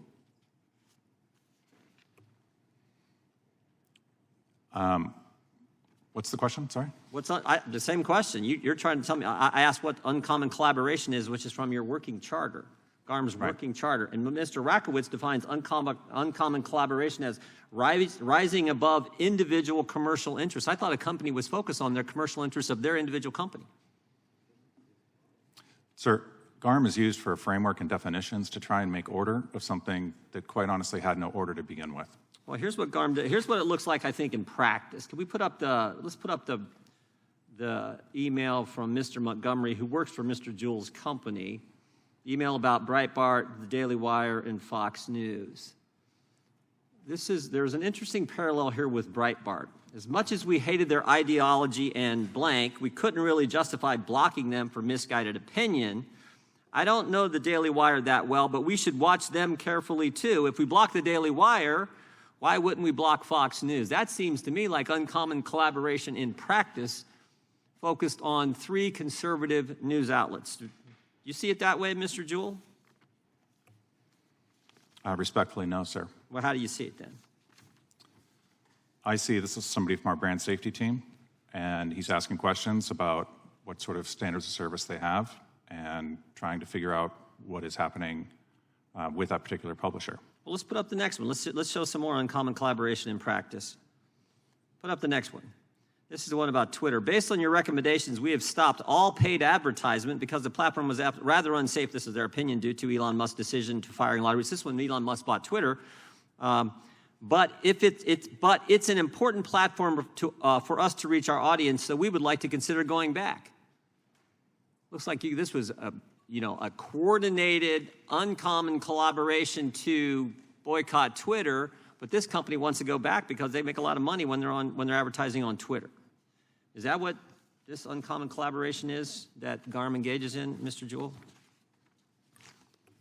We're not party to this email, so I can't really speak to this. We actually have been big supporters of Twitter and X. Recently, 2 weeks ago, we met with Mr. Musk, introduced her to our advertisers, To be clear, we want more choice in this industry, more places to create trusted brand advertising. Mr. Shapiro, it's been cited several times. I think Mr. Nadler said this in an opening statement. A number of other people said that they come together, they collaborate, they collude, they come together because they don't want to be advertising on sites where there's terrorism, piracy, harmful images of children, or other crimes on those associated with those websites. Any of that activity take place on the Daily Wire website? No, it most certainly is not. Yeah. So that's just, you know, we're all against that stuff. What we're not for is this colluding, this collaboration to go after to limit advertising because you don't like their ideology, you don't like their politics. That's what we're focused on, and that's exactly what's going on out there. And frankly, as you said in your opening statement, anybody can see it. Yeah, the emails that you're showing, I've yet to see an email on the other side suggesting the possibility of divestment from CNN, for example. Yeah, and trust me, we did a lot of investigating. We'd had that, we'd have put it in our report. Didn't find a one. Didn't find a one. It was all targeted in one direction, and they say it in their charter document. And Mr. Rakowitz says uncommon collaboration is limiting the choice of, I mean, it makes absolutely no sense to me. That I will recognize the gentleman from California. Thank you, Mr. Chairman. I want to welcome the witnesses as well, and let's talk a little bit about brand reputation, if we may. We all know that how important brand reputation is. As Warren Buffett has said, it takes 20 years to build a brand and 5 minutes to destroy it. Let me start out with Mr. Patel. A question, sir. In 2020, Unilever paused all social media advertising because the environment had become very polarized and unhelpful to its brand. Is that correct? Yes, sir. Let me say consumers agree with you that, in fact, 82% of consumers also feel that it is important that the content surrounding online ads be appropriate. And, Mr. Chairman, I'm going to submit for the record an article titled Brand Safety, What Do Consumers Consider to Be Inappropriate Content? So, Mr. Patel, I'm going to ask again. Unilever paused advertising on both conservative and liberal channels and did not specifically target conservative platforms or content creators. Is that correct? And that's for 2020. Yes, sir. We pulled all our advertising from all assets. So, Mr. Patel, it sounds like this is more of a pure business decision and not a messaging crusade on your part. Would you agree with that? No, we did what was felt was best for our brands. Business decision. Yes, sir. And Mr. Patel, you've testified that Unilever, you make decisions to advertise independently. Is that correct? Yes, sir. We make our investments on what's right for our brands. And no group, including GARM, dictates or approves where Unilever spends its advertising dollars. Is that correct? 100%. Unilever makes its own decisions. And no group directs Unilever to avoid any platform or creator. Is that correct? Yes, sir. So, Mr. Patel, members of GARM can come and go freely like X, formerly Twitter, have done. Is that correct? GARM is a voluntary organization. Okay. Professor Waller, if I may, some on this committee have suggested that members of GARM have colluded to harm competition by boycotting certain platforms or speakers. Don't businesses have the fundamental right to choose how and where they spend their advertising dollars? That is correct. And it's clear from Mr. Patel's answers and the public documents that there is no collusion. Would you agree with that? I can only say as a matter of, I have not read the committee's report, and based on publicly available information, I'm seeing a discussion of unilateral decisions on how to do business, which is the purview of each company, and you simply need more. You need more, even if other firms are doing similar or even identical decisions. The law is clear that you need something that shows that they're acting in a way together rather than independent. And I see you have an element of antitrust violation. Well, a chart what behind you have behind me, sir, Mr. Waller, is a chart of the 3 elements, the mandatory elements of a Sherman Act Section 1 violation. You need to prove all 3 elements. So, Mr. Waller, let me ask you, are you aware of any agreement among the competitors to boycott or collude? Well, I have no personal agreement, but I'm not hearing anything today that suggests that. And in the absence of an agreement, I can just say that there is no Section 1 violation. So if there's no agreement, there can't be a Section 1 antitrust violation. That is true. So there's no antitrust violation. If there's no agreement, there's no Section 1. And then there are other requirements that your chart has, 2 additional requirements. You have to show an unreasonable harm to competition. And there's one, in addition, I would suggest that if the firms involved have a legitimate business justification for what they do, that is often enough to avoid a violation, even if there were an agreement. That's a lot. Thank you very much. Mr. Chairman, I yield the remainder of my time. Yields back. Gentleman from California is recognized. Professor Waller, you were a senior advisor to the federal, over here. You were a senior advisor to the Federal Trade Commission under Lena Khan, right? That is correct. And when you left, did you take copies of your work product? No. Are you aware that the FTC deleted them all and would not make them available to this committee, so we have no idea what you did? I have no idea what the FTC did after I left. But you didn't take any copies. Under oath, you're telling us that you have no records of your time there, your opinions, or what you did there. No. In fact, I was prohibited from doing so. I turned in my computer, my phone, and I have no access to any of that stuff. Okay. Well, that's fine. So they just destroyed the evidence. The Federal Trade Commission under Chairwoman Khan has found everything to be antitrust. They haven't found a merger or an acquisition they seem to like, even if they're unrelated. Were you part of that decision? In other words, when they've decided that the only way you can merge or acquire somebody is if it hurts your ability to compete, were you part of that? Because today you're talking about nothing is, you know, what we're seeing here, which clearly smells like a cartel, certainly looks like a suppression of free speech. You're saying none of it is. You've testified repeatedly that you see no there, and yet you were part of the FTC, which sees a there everywhere. Can you explain that quickly? I'm providing a roadmap of all the issues that I think this committee would have to find solid evidence on to proceed. I find your behavior and the behavior of the Federal Trade Commission under your participation to be inconsistent with your testimony, and as a result have to discount your opinions a considerable amount. For Mr. Patel and Mr. Juhl, Unilever is based where? The U.S. is... No. Where is the stockholding parent company? London, sir. London. So you're not a U.S.-based company other than you're a division of a foreign company. Is that correct? We're based, headquarters London. Okay. That's okay. You've got a wonderful British accent. It's fine. I like that, actually. So where is GARM based? The answer is Belgium. It's not hard. Actually, I'm not sure where GARM is based. Okay, well, our information shows it's Belgium. So a non-U.S. company working with a non-U.S. consortium that controls 90% of advertising, all of which is outside the U.S. and outside the reach of really being discovered, wants to tell us it's not a cartel. You know, the one thing about a cartel is the first way you know it's a cartel is it says it's not a cartel. I think that's really what we're dealing with here. I would ask Mr. Waller, except that I find him inconceivably disingenuous when what he's saying today doesn't seem to be consistent with where he was working till recently. So I'll go to Mr. Shapiro.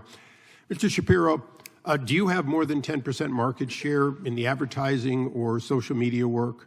We certainly do not. You don't. So you don't have any market power. Very little. Okay. But if you had control or influence over 90% of it, do you think that the Federal Trade Commission would be up your derriere every day with questions? I didn't use the Yiddish term because I was afraid. Even as things currently stand, I overpay my taxes. Okay. So basically what we're dealing with here today is you, Fox, the others, don't have individually enough market share to have market power so that you can control a market. But clearly, GARM's influence does have 90% of the advertisers, and according to everything we've seen, you've been blacklisted by them. That seems to be the case. Now, the late Roger Ailes was a friend of mine. I thoroughly enjoyed my time and the guidance he gave me. But he also gave Rupert Murdoch a piece of guidance, and it is true till today. He found a niche that the company that became Fox News could fill. And he said, Mr. Murdoch, I found a niche I think we can exploit. And he said, well, what is it? He said, it's half of America. So can you explain in 35 seconds or less, more or less, one, if you know that chutzpah means nerve. I'm afraid most people aren't good in Yiddish here, apparently, although they use it. But can you explain to me why systematically, whether it's one conservative media or not, that GARM is seemingly wanting us, an outside the U.S. group, wanting not to have 50% of Americans hear advertising and, as a result, see profitable networks? It seems to me there are a variety of reasons why a group like GARM is attempting to withdraw the advertising market from half of American businesses that happen to be on the right side of the aisle.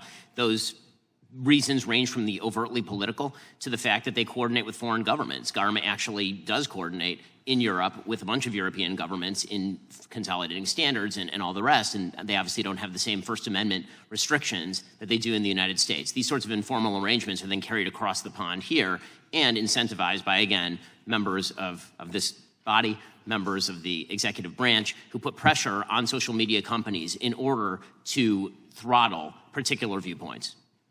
Mr. Chairman, I would certainly say for the record that if you disenroll half of America's access, that's chutzpah. Yep. The gentleman yields back. Gentlelady from Georgia. Thank you, Mr. Chairman.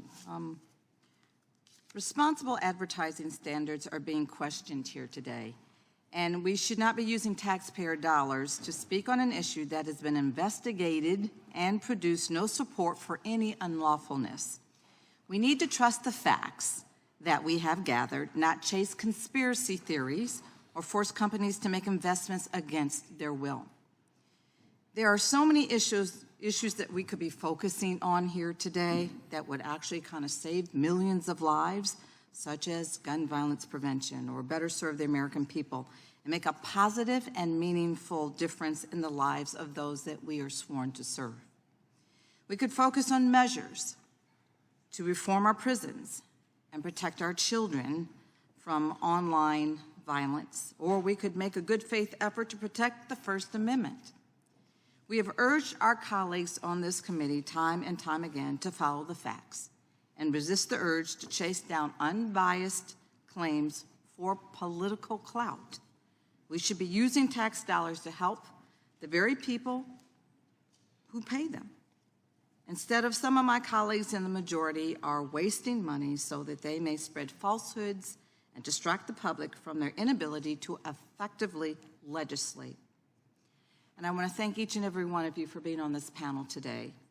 But I do have a number of questions, so if you don't mind just kind of answering it succinctly as you possibly can, I appreciate it. Professor Weber-Waller, in the research that you have obtained on the Global Alliance for Responsible Media, are members of GARM within their First Amendment right to voluntarily decide whether to place their advertisements on a certain website or platform? Yes. Thank you. Is this true even if multiple members of GARM make the same decision voluntarily? Yes. In 2020, Spotify entered into an exclusive deal with a podcaster for $100 million. And on this podcast, the host shared COVID misinformation, including suggesting that healthy young adults did not need to be vaccinated, leading prominent artists to leave Spotify over this. Grossly inflammatory language was constantly being used, including using the N-word repeatedly over a several period of years. Mr. Patel and Mr. Juhl, can you explain why brands would not like to have their advertisements appear alongside this kind of audio content? From a Unilever perspective, it would create damage to what the brands stand for and the equity that we've built for many decades around why they exist. Thank you. From our perspective, much similar.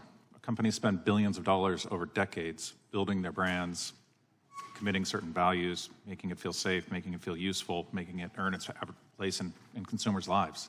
When you put it next to something like that, at a time when there's a massive health crisis and these types of comments come out, it destroys those billions of dollars that they've invested over long periods of time. Thank you for those clarifications. Mr. Patel and Mr. Juhl, how do your companies determine what platforms and products you wish to use for your advertisements? From a Unilever lens, what we do is, and it's different for every brand, we have a job to be done for the brand. We have target audiences, so we have selective demographics that we're trying to address through the brand equity, and then the team locally will work with the GroupM to understand where that content is, and then we'll target that through our advertising. Thank you. I think that's exactly right. If you want to introduce a new pickup truck in America, you're going to go out and figure out who is most likely to buy that, and how do I match the brand values of what that truck is with the audience segments. So I'll make it up, but we're going to find men between 24 and 35 who believe in durability, toughness, and they like the message appeal of Made in America. We're going to go find the news outlets that represent that audience best and connect them to that audience. Thank you for those clarifications, Mr. Patel and Mr. Juhl. If the committee decides today that companies must advertise on platforms that are not aligned with their brand, how could this affect the future of advertisements? Respectfully, ma'am, what we believe is that we have a right to choose where we want to choose our investments and where we want to advertise our brands. I agree with that. Thank you, and I yield back the balance of my time. Gentlelady yields back. The gentleman from Wisconsin, Mr. Tiffany. Thank you, Mr. Chairman. The gentleman, hang on for one second. We've been at it a couple hours. If anybody need a break, just please let us know. We'll take a break, but you've got several to go. Just let our staff know. We'll go. Gentleman's recognized. Yeah, thank you very much, Mr. Chairman. We know from hearings in this committee that in the 2020 election that ads were throttled from President Trump. And Mr. Juhl, what is GroupM doing to make sure that President Trump's ads are not going to be throttled here in the 2024 election? Thank you for the question. GroupM works with all of our different publishers and partners to enforce their standards of service, to make sure that we look at what those are. And that's part of the reason that we actually use GARM and others, is to get an industry framework and guidelines and use third parties to look at the content that comes through and make sure that it's performing as it should. So will you be watching companies like Google, like Meta, like X to make sure that they are not throttling information coming from conservatives and in particular President Trump? We actually work with all the major publishers around the world, and certainly here in the United States, and meet with them on a regular basis to talk about their standards of service, their policies, and make sure that they are living to those standards of service. It's really important to us to have choice in this marketplace and to be able to connect our brands and consumers in a wide variety of organizations. So there's a real concern that we see this email. There were some emails that were posted earlier. We have one here from Joe Barone, Managing Partner, Brand Safety Americas. We confirmed with Spotify that GroupM Brand Safety Team will conduct a complete trust and safety review. This was after, this was in response to Joe Rogan being on Spotify. Spotify said, we do not want to take Joe Rogan down. And you guys put additional pressure on. How can we be confident with something like that happening? Is Mr. Barone still working for GroupM? No, sir, he's not. Okay, so we can be confident something like this will not happen again, where you guys used actually kind of secondary power to secondary authority to be able to go after somebody like Spotify. We can be confident that's not going to happen again? Sir, we routinely conduct brand and safety reviews to make sure that these partners of ours are living to their standards. And in the case of Spotify, we didn't boycott anything. We didn't pull our spend. They continue to be a major media partner for us. We wanted to understand during a health crisis in America what Joe Rogan was talking about, and did it comply with Spotify's standards of service. So one final issue in regards to this. Is it, has GroupM done a mea culpa in regards to this information that was throttled in regards to the COVID disaster that happened, not just in the United States, but across the world. Has there been an acknowledgement by GroupM that many of the things that were talked about by people like Joe Rogan and others have actually turned out to be true, that they are not misinformation? Has GroupM acknowledged that?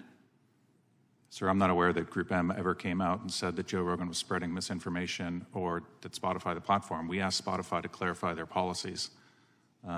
We are in the business of connecting brands and consumers in a way that their messages can be heard in an authentic manner. So you weren't going after Spotify? As I said, we never reduced our spend once. We didn't call for a boycott. We didn't. We asked for clarification from Spotify.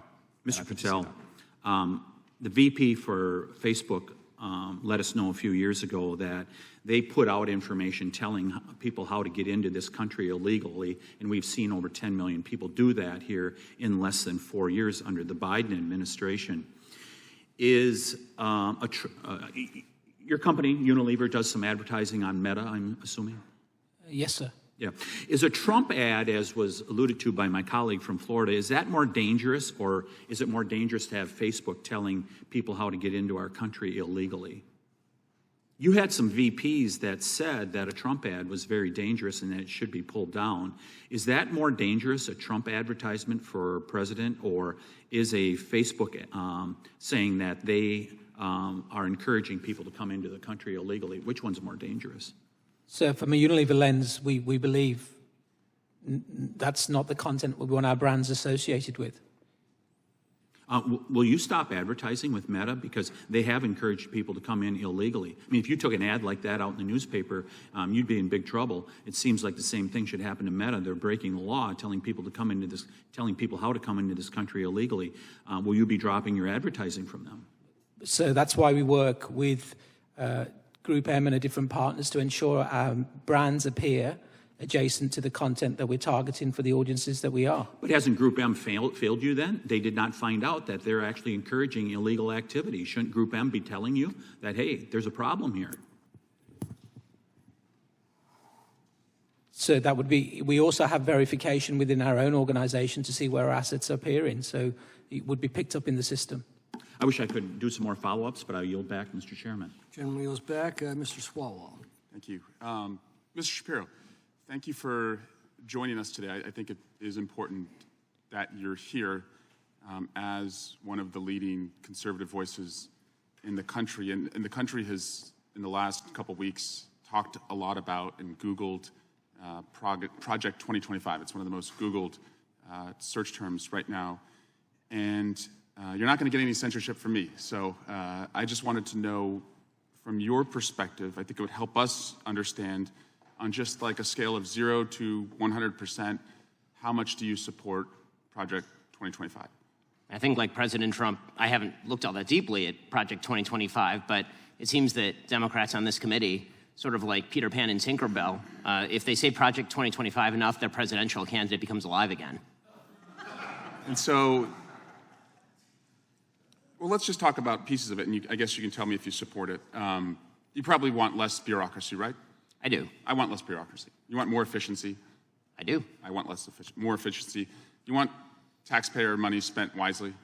I do. Congrats on becoming a Republican. Yeah. Yeah. My parents would be proud. Mass deportations, it calls for that. Do you support that part? I support the deportation of any illegal immigrant who is in the United States who is not of benefit to the generalized American public. So if they're picking agriculture that puts food on the tables of everyday Americans, they've never committed a crime inside the United States, they didn't come across with documents, should they be deported? If they have not paid taxes and if their draw on the taxpayer benefits are larger than the contribution they are making to the economy, or if they're involved in criminal activity, they should be deported. How do we measure that? The same way that the IRS measures my income every year. It seems like if the IRS can track down every aspect of every receipt that I've ever submitted, and So they if can they do were so for willing to hundreds of pay- millions of other Americans, they can do that for illegal immigrants as well, except for the fact that no one knows how many are in the country thanks to this administration. So you would be cool with creating a system where they could pay those taxes if they wanted to and then stay and work and put food on our table? It depends on how long it would take for them to pay the taxes, and they would also have to go presumably to the back of the line, although I'm not sure why I'm testifying about immigration policy at this point. How about banning the abortion pill? That's part of Project 2025. Do you support that part? I think that that's a state-by-state issue on a personal level. I'm just fully asking you. Sure. I'm a fully pro-life person, which means that I'm not in favor of the distribution of the abortion pill. Banning same-sex marriage, what about that part?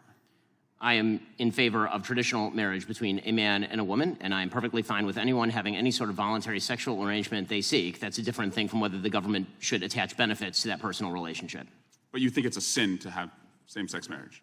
I mean, I'm confused. Are you asking me as a religious Jew what I think about biblically? I'm just asking, is it a sin to be gay? Is it a sin to be gay? I mean, how long do we have here? 2 minutes? I mean, if the basic idea is that sexual orientation is up for government regulation, I'm not in favor of the government regulating the private consenting sexual activity of adults. That is a different thing, once again, from whether the government ought to engage in actual benefits for particular sexual arrangements that adults make. But again, just you to me, is it a sin or not? From a religious Jewish perspective, orientation is not a sin, but activity is. That's also the same perspective of most major religions, so far as I'm aware. Okay. And how about cutting Social Security? Do you support that part of 2025? I'm not sure what Project 2025's position on Social Security is. I'm in favor of the restructuring of Social Security along the lines of privatization and lowering and increasing the retirement age, because you, as well as every other congressperson, knows Social Security is going to go bankrupt, and yet everyone seems to have an interest in lying about it for the next decade and a half until we have to take austerity measures or radically increase inflation or taxes. And bans against books about slavery. Do you support that part about? Why would I possibly be in favor of bans about books about slavery? That would be absolutely ridiculous. What I am in favor of is the idea that school libraries should be able to make decisions along the lines of what exactly is appropriate for, say, a 7th grader and whether they ought to be treated to cartoons and genderqueer. That's not quite the same thing. And just because we found some receipts, you did say, I think homosexual activity is a sin. Yes, I'm a religious Jew, I'm that's sure true. There's a genetic component. You found me out. Orientation. But the view of all religious people I know has always been that sexual behavior is something that is up to you. And you said, I may have a desire to sleep with many women, but I do not. I agree with me. Yes, that's true. Congratulations on your, I'm sure it's very hard to restrain yourself. Mr. Chairman, I just want to shift to Alvin Bragg. He was supposed to be here this week, and he's not coming. And Hunter Biden was supposed to testify. Now he's not testifying. We were supposed to have votes on articles of impeachment, and we didn't. And again, we're just wondering, you guys write great press releases, but the payoff seems to never come. And so I guess we will keep waiting, and we'll do hearings like this. And finally, Chairman, you cannot yell fire in a crowded theater, and that's a restriction on speech, as you have recognized before. But you can yell theater in a crowded fire, and you all can continue to do that all you want, and we'll just waste the American people's time. Gentleman's time has expired, and I remind him of the first rule of holes. When you're in one, stop digging. Chair recognizes Ms. Lee for 5 minutes. Mr. Shapiro, we have heard a lot today from our colleagues across the aisle and your fellow witnesses about the need for brands to avoid placement against or association with controversial content. And the examples that we've heard cited are truly despicable. Child sex abuse materials, terror threats, foreign propaganda, promotion and funding of criminal activity. So just to be clear, you have had personal experience being targeted by these collusive activities and these limitations of advertising. So let's clarify the Daily Wire and its associated content.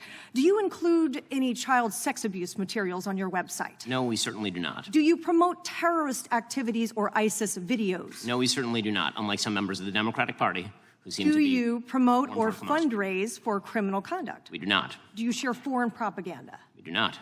In fact, Mr. Shapiro, is it not true that the Daily Wire website, associated content, and social media involve none of those things and are instead a reflection of mainstream conservative ideas and thought? That is correct. I'd also like to discuss the concept of advertiser engagement and return on investment.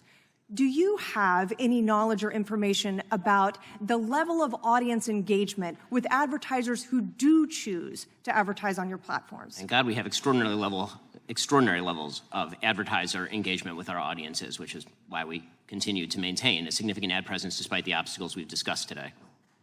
And if an advertiser were making a market-based decision, Do you have a decision based on actual economic input and engagement with the content consumers? Do you have any information or opinion about whether that return on investment is a good one if they engage with the Daily Wire?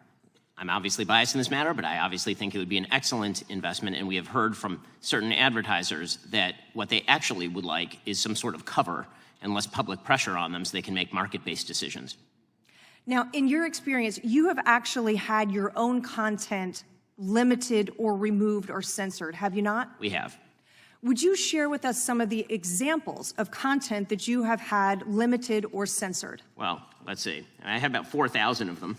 Seriously, about 4,000 content enforcements across our various YouTube channels. We've actually had to engage in self-enforcement because the corresponding information that we're getting from social media is so poor. And so one of the things that we've had to do in the past is sort of prospectively remove material in the hopes that we will not be demonetized if we do so. Some of those matters have been, for example, describing the geography of the Philadelphia corridor, which is the border between Israel and Egypt in the Gaza Strip. That could get us demonetized. Any mention whatsoever of a man not being a woman, that will get you demonetized on YouTube, for example. And as I've mentioned, when you're demonetized, it's not merely that you're demonetized, that YouTube then has an interest in preventing the dissemination of your message. So the number of people who will actually see your particular video will be lower than if you are a monetized video. And we have example after example of this. I mentioned in my testimony that Matt Walsh, fellow host over at the Daily Wire, he was fully demonetized on YouTube for pointing out that men are not women, for example.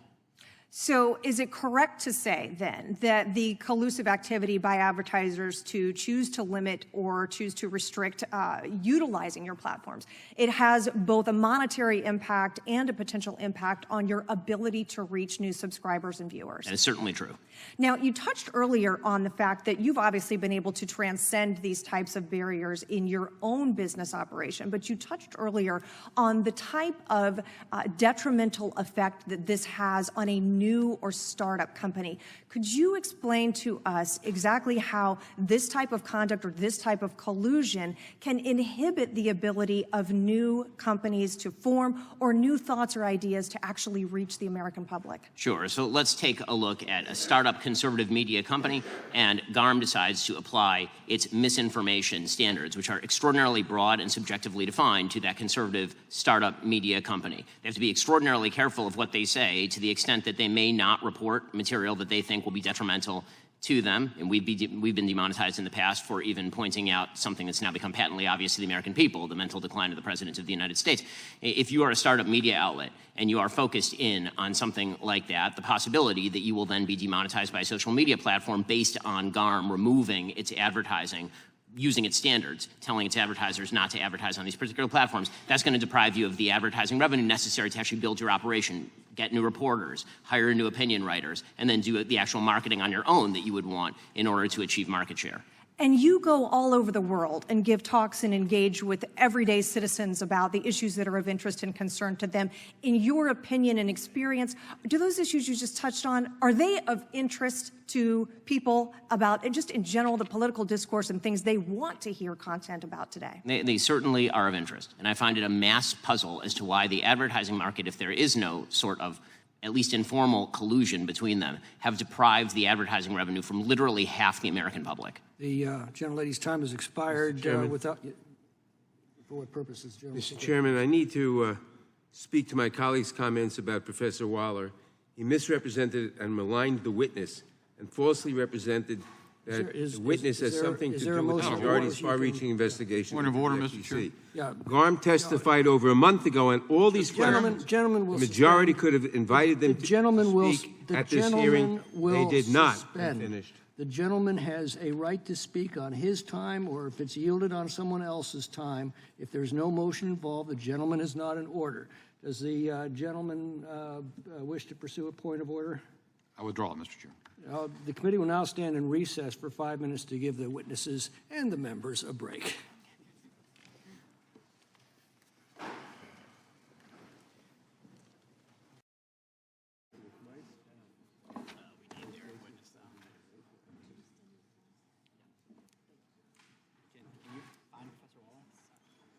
How are you?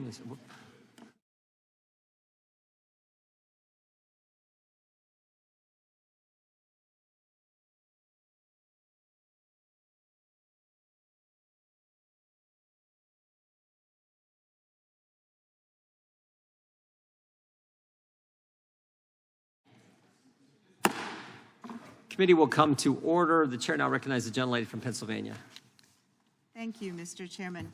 You know, when I was home in my district last week, I was not surprised to be approached by multiple constituents who were appalled by the radical decisions that had been issued recently by Mr. Trump's right-wing Supreme Court, particularly the U.S. versus Trump decision, which gutted the carefully constructed checks and balances on the presidency, which had been drafted by our founders to ensure that presidents would be held accountable for criminal activity and other dictatorial tendencies.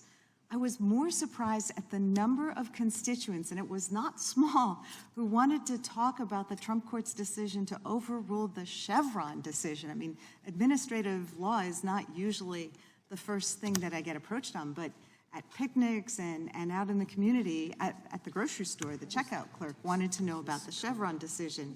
And this is a doctrine that has required courts to defer to agencies with subject matter expertise when interpreting congressional statutes. Last month, the court said that unelected judges are not to defer to the agency experts and must substitute their own judgment when making those interpretations. And at the same time, the court removed time limits for challenging agency regulations. So as my concerned constituents realized, these decisions seriously destabilized and damaged our regulatory system. But after all, that is one of the chief objectives of the Trump transition plan, known as Project 2025, and it is wholly supported by the House's MAGA majority and the radical Trump court. But ordinary Americans are rightly concerned that these decisions have opened the door to attacks on regulations that have long kept us safe, that protect the air we breathe, the water we drink, the food we eat, the medications we take, that prevent businesses from cheating customers, and that require employers to have safe workspaces. In addition to endangering American families, these decisions will introduce uncertainty into nearly every part of our economy. And over again, I hear from the businesses in my district, they want certainty. Businesses that have operated for decades in a stable, settled regulatory environment will now have to adjust to an unstable and ever-changing landscape. This will raise costs to businesses and will raise barriers to entry for new or small firms. In the wake of these radical decisions, Americans want to see their representatives discussing how to keep them safe. They want to see us supporting bills like the Stop Corporate Capture Act, which codifies the Chevron doctrine and strengthens the federal rulemaking process. This is what we should be discussing, not a podcaster's right to advertising revenue. But that's what judiciary Republicans want to spend our time and resources on. So we're here today to discuss whether conservative commentators and websites have the right to an ad deal. Private companies are allowed to choose where they want to advertise. That's the free market, which our MAGA Republican colleagues claim to revere, except when the free market rejects their deeply unpopular messages. We're here today because our MAGA colleagues and their right-wing nutjob allies cannot accept the fact that Americans and businesses are not buying what they're selling. Chaos, conspiracy theories, lies. Their websites are being rejected not because of censorship or antitrust violations, it's because their product stinks. They are the intellectual equivalent of an Edsel, maybe New Coke, or perhaps Trump water. If companies don't want their products advertised on a website that runs headlines like Disney's not-so-secret anti-white agenda, that's up to them. It's embarrassing to demand that government guarantee ad revenue to extremist websites. These deals aren't handouts, they're earned. This Congress committee Republicans have used a corrupt interpretation of the Sherman Act to call any business activity they don't like illegal collusion. We saw the same nonsense at last month's hearing on responsible investing, or ESG, which many investment companies had implemented in response to consumer demand. Go figure. But this is how House Judiciary Republicans have repeatedly wasted congressional time and taxpayer dollars with absurd conspiracy theories, ignoring the results of their hearings and then making wild claims. Mr. Waller, We hear a lot in this committee about weaponization. Can you speak to how antitrust law is being weaponized in this hearing for political purposes? What I can talk about is I've written and published and expressed concern going back several years about the misuse of antitrust for political purposes. Antitrust, and I used examples from both the prior Democratic and prior Republican administrations. Antitrust works best to preserve a competitive marketplace, to stop the abuse of power by dominant firms, and prevent mergers that are likely to be harmful to consumers, labor, and other groups and suppliers. And that is not a Democrat or a Republican issue. That is just how the law has been for 130 years. Okay, thank you. Thank you for your expertise. I yield back. Gentleman yields back. Gentleman from North Carolina is recognized. Thank you, Mr. Chairman. Mr. Shapiro, I was struck by another example of what you described earlier accurately as projection in Mr. Swalwell's comments. The Democrats today are expressing solicitude for and chastise the majority for chilling the sacred expressive rights of multinational conglomerates based in foreign capitals, but interrogate you about the intricacies of your religious beliefs on sexual morality. I apologize on his behalf.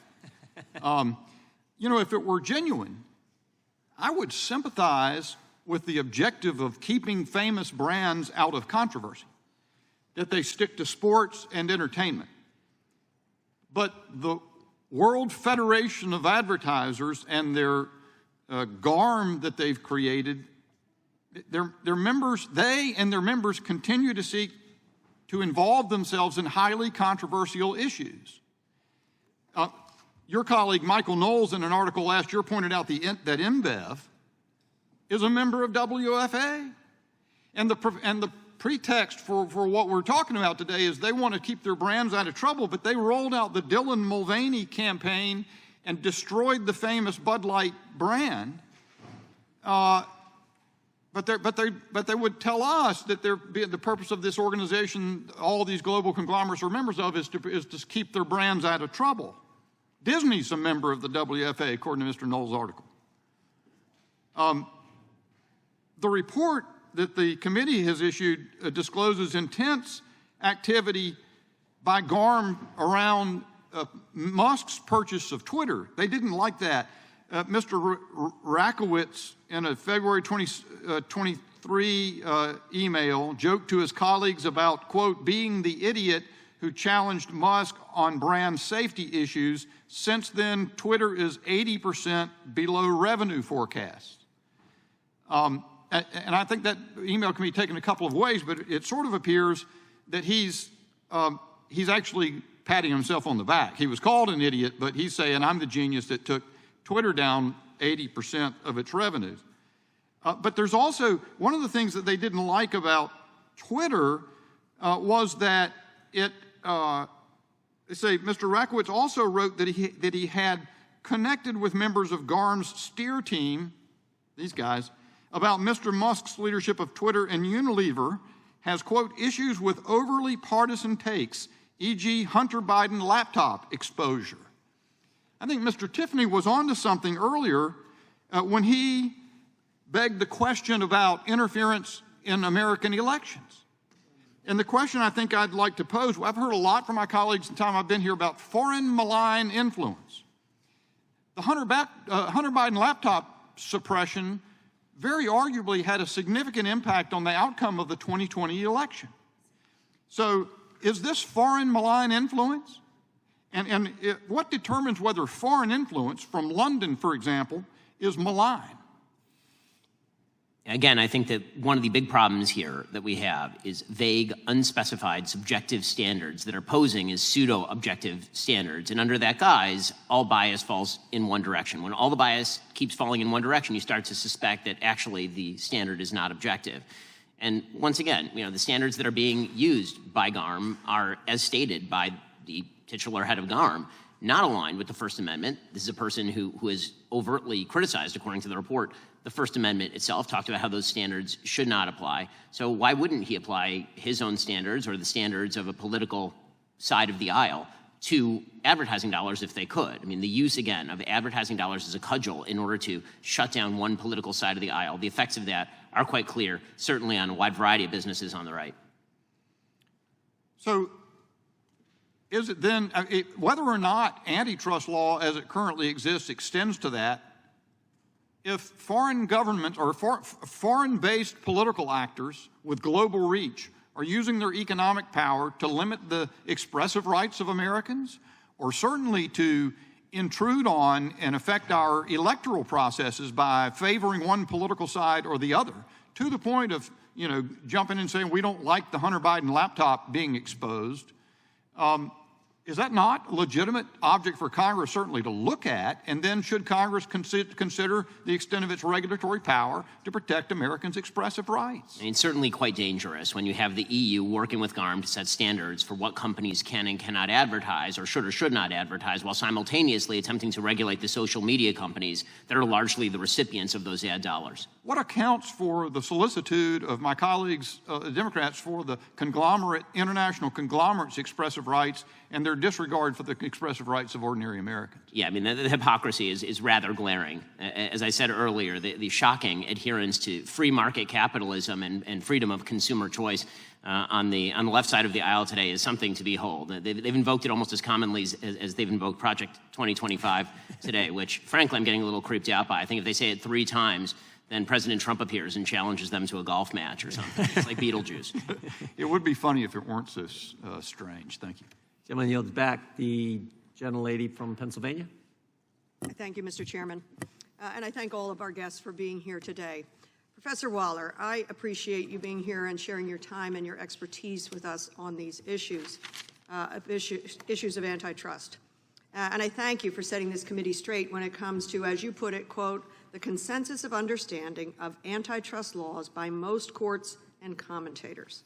It's critical that we combat misinformation faithfully and communicate the state of our law. It is also critical that we not lose sight of how the content underlying this hearing impacts businesses and people. Especially, my focus is children and other vulnerable groups as our lives move increasingly online. I want to read just briefly from the charter. It says, we are committed to taking actions which better protect everyone, children in particular, online, and working towards a media environment where hate speech, bullying, and disinformation is challenged, and taking steps to ensure personal data is protected and used responsibly when given. That's a pretty critical mission. I care about that for my kids and my grandkids as we are all moving more and more online. Professor, what does your professional experience tell us about GARM's objectives and the need to safeguard against the worst kinds of online content, child sex abuse material, terrorism-related content, and deliberate hate speech or misinformation?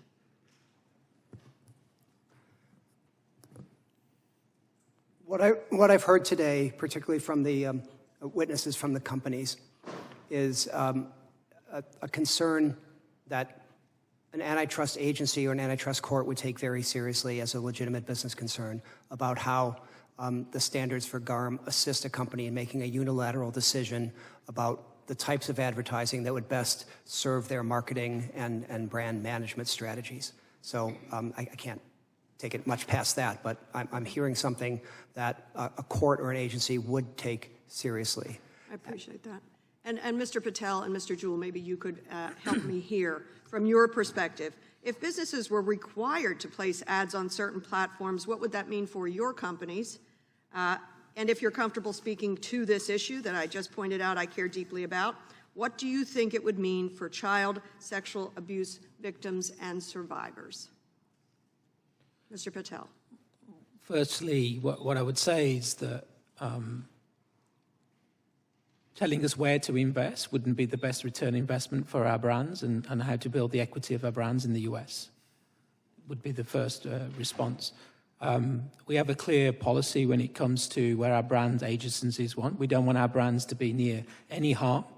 Like my testimony shared, there was examples of child abuse, etc., that brands like Dove should not be associated with and money invested against, quite frankly.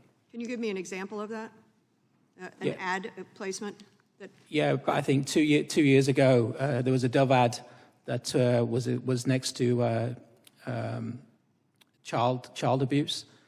We had a backlash, rightly so, from our Dove consumers to say, why would the brand be associated, an adjacency to that? And that's why we do what we do on brand safety. I appreciate that. Mr. Juhl? I believe the question was around if I was required to advertise on certain channels. Correct. What impact be on that? That would be not great for our business, not great for free economy, not great for the brands that we represent that are trying to grow their own business. I mean, each brand and each product and service tries to connect with different audiences, and it's up to them. And some of the art of what we do, and honestly, the trillion-dollar media market that exists worldwide is about finding those audiences and how do you connect the brands with those people. To be forced into certain paths would sort of eliminate a free market. Do you have internal conversations around the possibility that your ad dollars could be used unwittingly to fund child sexual abuse material? Do you worry about that? Do you have conversations about it? Because certainly it is a high risk. Absolutely. We worry, and our clients worry. I spend most of my time talking to our clients about where their brand dollars show up and how they fund different types of content. And their number one concern is about providing assurances that they're not doing societal harm. Mr. Patel? Yeah, that's at the heart of the brand safety conversation. Absolutely. And that's what we ought to be focused on here. How do we protect the online world that we are all now in? Not just through the economy and through businesses such as yours, but how do we protect our children against this? That's where this committee ought to be working, not in the way we are today. Thank you all for your expertise. I yield back. Gentlelady yields back. Gentlelady from Indiana is recognized. Thank you, Mr. Chairman, and thank you for doing this hearing. It's actually a very, very serious issue. Actually, personal experience, some of them I pose when I criticize failures of President Biden or President Zelensky or Jake Sullivan to deter Russia.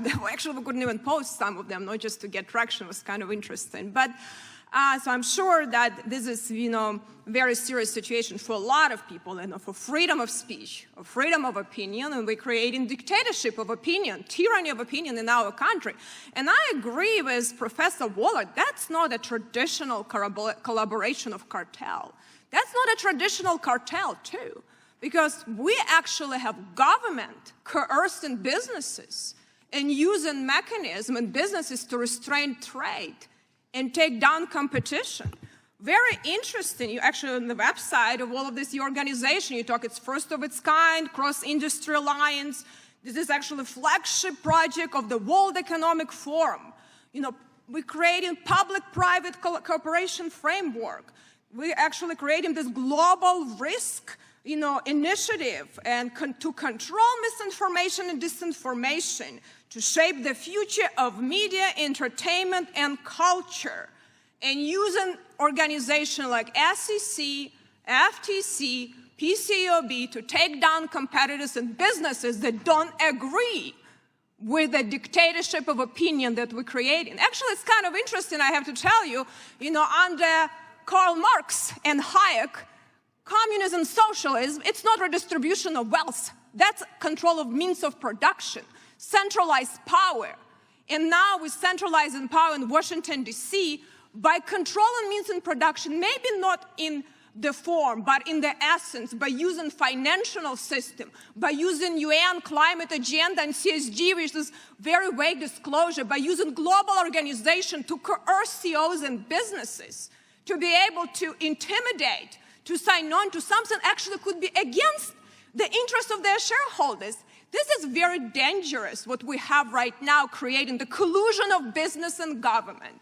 And what my question is, as an American congresswoman that have to protect American public interest and our investors, so I have a question for you, Mr. Shapiro. Don't you think, if these companies, actually sign on to these initiatives of global agenda initiatives, that could be actually, this unusual collaboration could be actually harmful to shareholders because they can exclude, I think your organization daily, actually, this is your organization, Mr. Juhl, put Daily Wire on a global high-risk exclusion list, categorized as conspiracy theory interest, and only conservative groups on that list. Kind of very, very interesting. But don't you think if we're going to include everyone who has a different views, like conservative views in our country, that's a risk that companies, publicly traded companies, should actually disclose.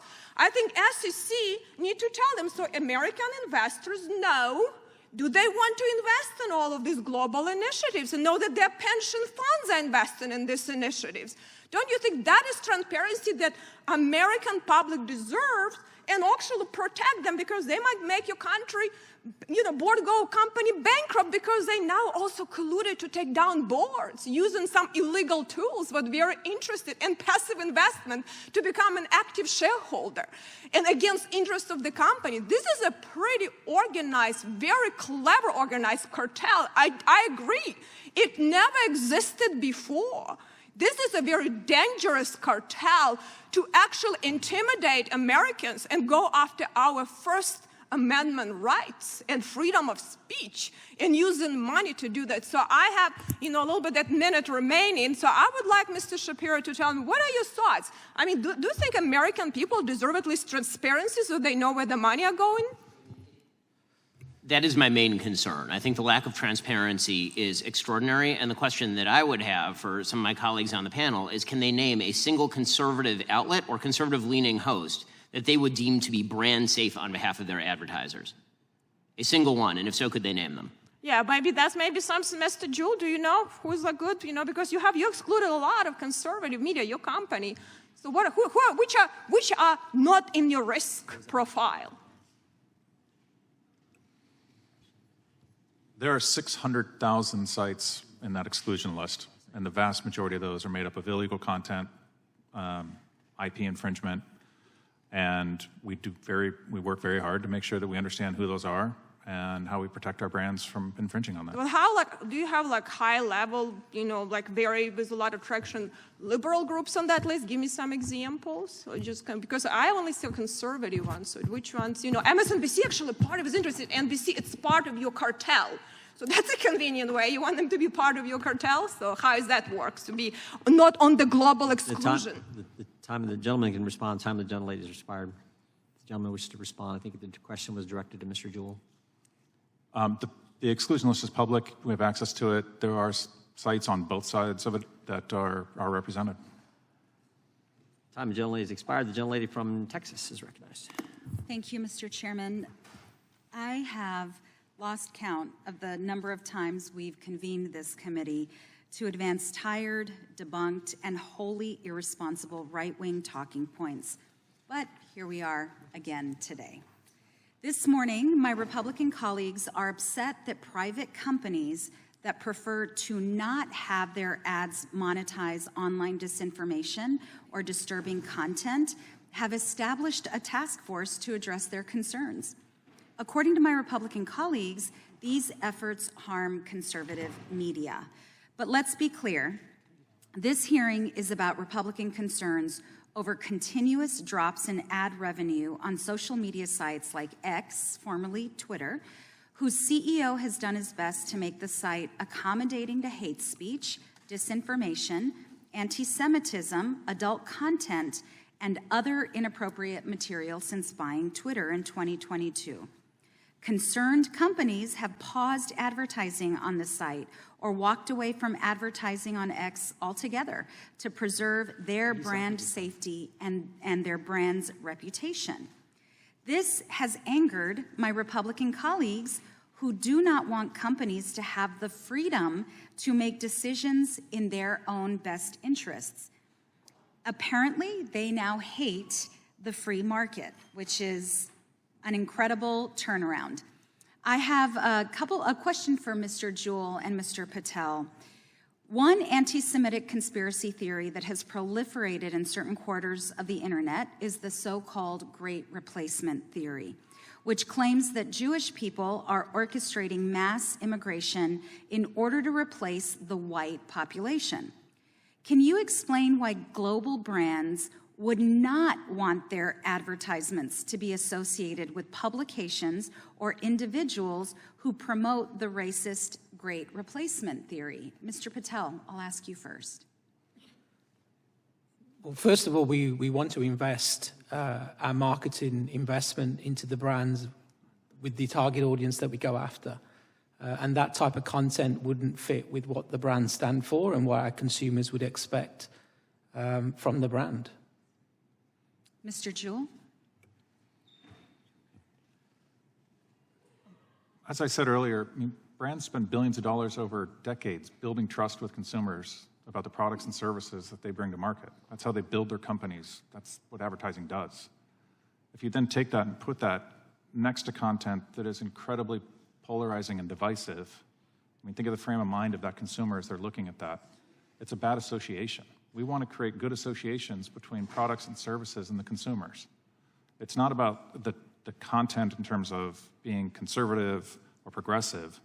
It's about the nature of news and the divisiveness that exists right now. And so that's why overall news spend has come down to low single digits overall.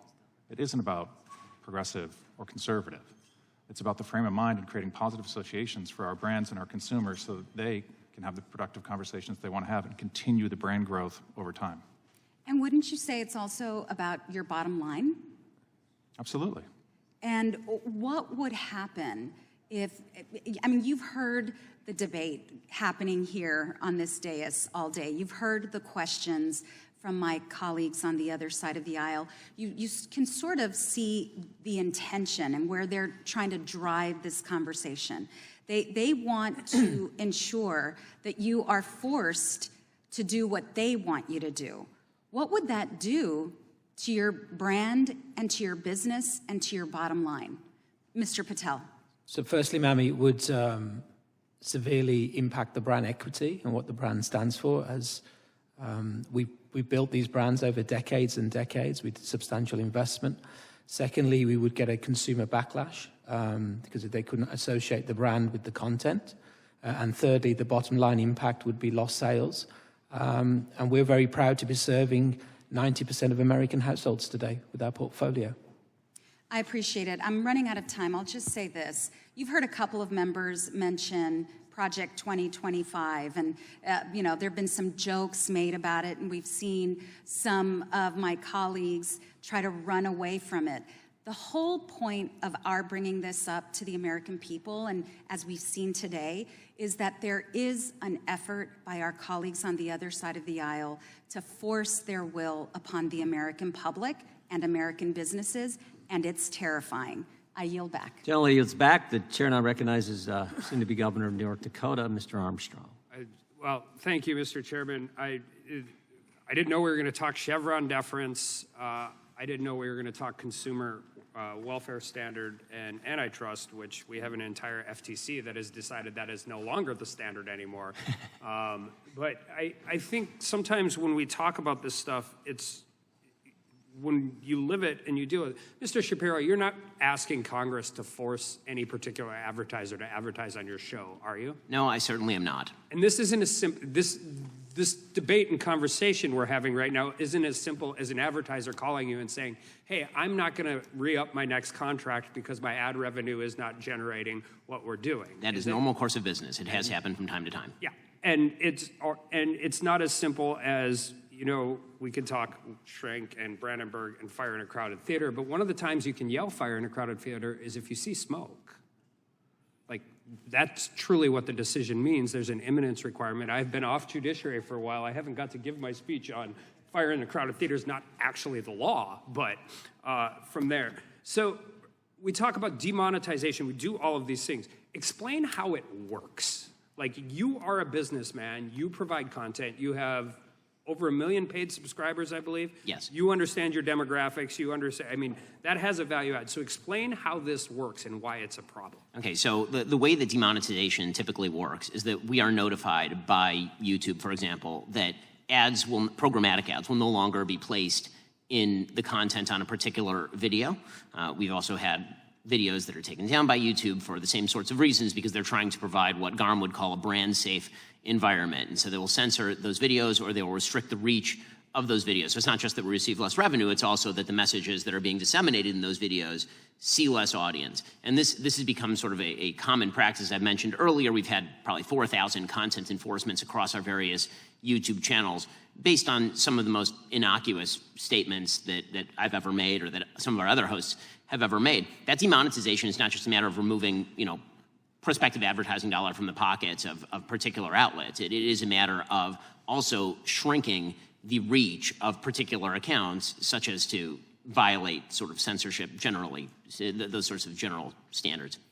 And ultimately what it does is it forces companies to make decisions as to whether or not they're going to change their content. Oh, absolutely. We do that all the time. We literally, and not only that, but outlets like YouTube will actually attempt to demonetize or restrict your video if you mention that you're doing that. If you say, I can't talk about this issue on YouTube because I'm going to go talk about it over at Daily Wire, they will then demonetize the video for you mentioning that there's another place where they could receive that content. And have you seen any metric in any of these, how all of this works that says this is, you talk about arbitrary...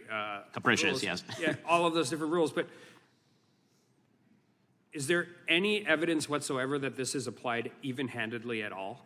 I've seen extraordinarily little evidence that the sort of advertiser standards that GARM spells out have been applied to my friends on the other side of the aisle. And some of them are my friends, but people who oppose me or who oppose my agenda, I think that the proof is in the pudding. There have been zero questions about advertiser pullouts from MSNBC or CNN. Those questions are routinely asked with regard to people on the right side of the aisle. And I will once again ask, for advertisers, please name an outlet on the right side of the aisle that you would deem brand safe.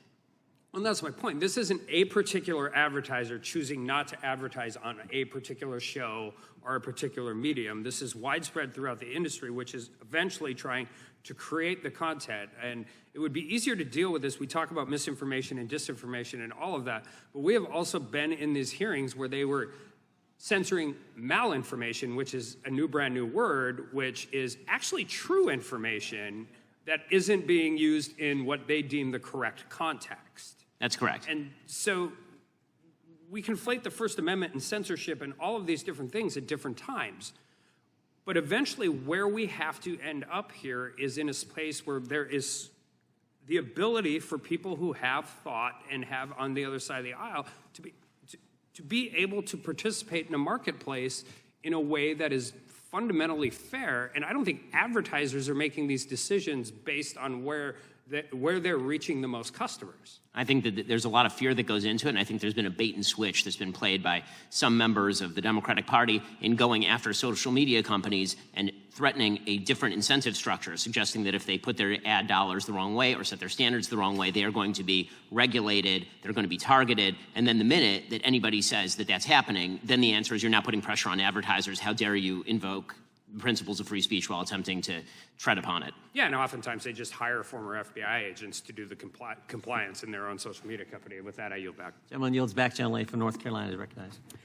Thank you, Mr. Chairman. I'd like ask unanimous consent to introduce into the record a fake tweet sparked panic at Eli Lilly and may have cost Twitter millions. I have it ready. Without objection.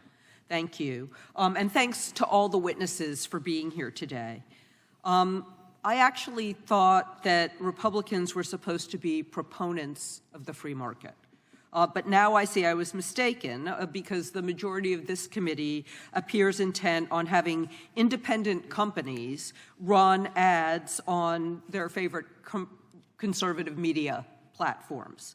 And I hate to break it to my colleagues across the aisle, but companies' decisions not to advertise on conservative platforms, as we've heard today, is because they're concerned about being associated with the content on those platforms, and that content can hurt your brand and your revenue.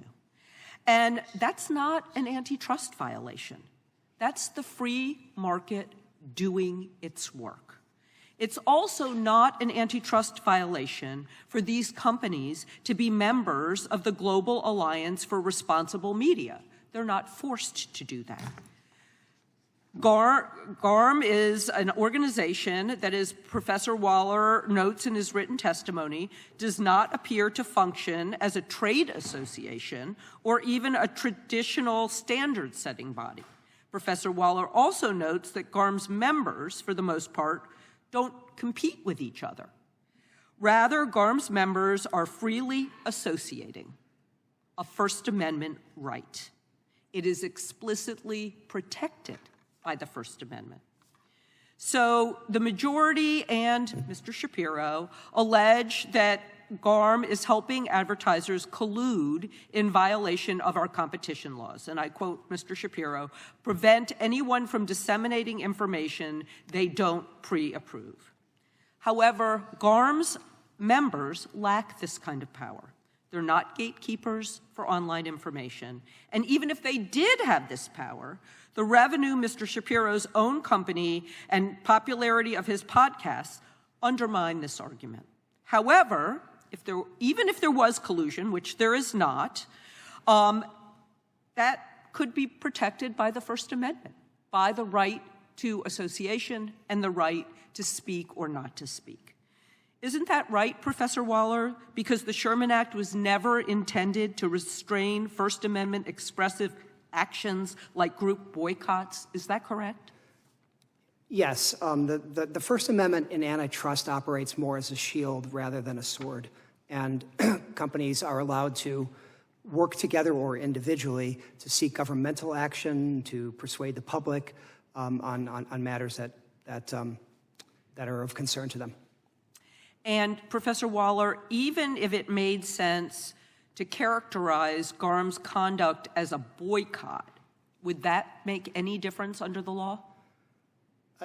No, you would have the same issues that we've talked about. There would have to be an agreement. There would be you'd have to have some substantial harm to competition, and in general, you would have to have a lack of a legitimate business justification. Okay, so, and the courts have been consistent about this. Is there any kind of big split in the circuit, big controversy over this? Not that I'm aware of. Over the last 60 years, there was a time where if you called something a boycott, it would be treated as per se. And over time, the courts have just backed off and said, we really, unless it's part of like enforcing a cartel, it's really a case-by-case basis where you balance the harm against the justifications involved. And the situation with GARM and that's going on with advertising wouldn't even come close to meeting these antitrust standards? In terms of the publicly available information, what I've heard today, no. Okay. Thank you. I yield back. Gentleman yields back. Gentleman from New Jersey is recognized. Thank you, Mr. Chairman. Let me be clear at the outset here, because I've heard some words on the other side that don't make sense.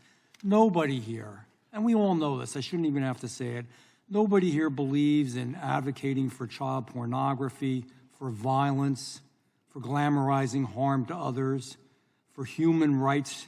We are supportive. Nobody here is anti-Semitic. And for that matter, X is not accommodating hate speech or pornography. They just they let everything be heard, everything that's in the free marketplace of ideas.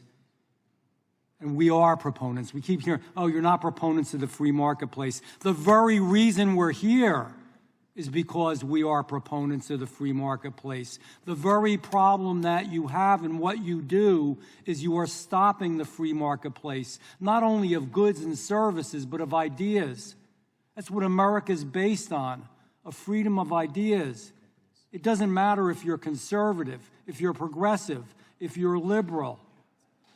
It doesn't matter what you believe as long as you're allowed to express yourself and let the consumer of those ideas or those products be the one to judge what they want to do. You know, the whole damn thing sounds like some kind of grand conspiracy theory. It's like a bad James Bond movie. I can't believe it. A global cartel, and this is what it really is, the plain words. It's a global cartel controlling what we see, the news we consume, and the posts that we engage with. And the power isn't that you tell them, no, you don't go to an individual business and say, no, you can't do this. And they know very well that that's not what it is. It's the rating system. So businesses are busy being businesses. They look at a rating system, and if you get a low number, they figure you probably shouldn't advertise on there. It amazes me that conservative viewpoints get out there at all. It amazes me that this election is even close. It amazes me that people do have alternative ideas. Everybody have an iPhone, almost everybody does. Do you ever go to Apple News on the iPhone? I do all the time because I want to hear what they're saying. 90-some% of the time, it is obviously, blatantly left. We should hear both sides. That's what this is about. Unelected, unseen, it's undeniably a true threat to freedom. GARM wields tremendous power. It controls, and you know this already, 90% of global advertising, almost $1 trillion. We have concrete evidence, we're not making this stuff up, of GARM organizing boycotts like the one against Twitter because of Elon Musk's acquisition, which the left used to love Elon Musk because he's electric cars, he's all about it. Now they don't because he believes in individual freedom. They also pressured Spotify to penalize Joe Rogan for expressing views on COVID-19 vaccines, despite not having a direct brand concern. But it was your concern. It's your ideas. You want to change America. That's the truth. You want to change America as we know it. It's not protecting brands. It's silencing dissenting viewpoints. Internal documents reveal coordinated efforts to demonetize conservative news outlets, Fox News, Daily Wire, Breitbart, simply because they don't align with your ideas, because you want to change America. And this is blatant partisanship. It undermines the very foundation of our freedom of speech. It's everything what America is about, freedom. All those ideas on the marketplace, left, right, middle, everybody should hear everything. And you shouldn't rate them just on the basis of that. And we know in the up to the 2020 election, GARM members actively flagged and suppressed political ads from then President Trump as misinformation. There's so many questions, and I'm going to put them in for the record, but let me ask this. Mr. Shapiro, NewsGuard ranked leftist media organizations on average a 91, left organizations on a 0 to 100 scale, right-leaning organizations a 66. Can you name a few examples, and I know you can, of leftist news sites and newspapers who've published verifiably false stories, yet still receive a high grade from you all because you want to change America? Can you name some? I mean, the list is extraordinarily long, obviously. CNN targeting the kids at Covington Catholic would be a perfectly obvious example in which they lost a massive lawsuit to one of those kids. The attempt to treat the White House's favorite talking point of cheap fakes with regard to the president's mental wellness as actual fact, which has been the sort of case for the last couple of weeks. That's leaving aside opinion hosts like Joy Reid, who routinely says things that are extraordinary, celebrating quote-unquote white tears.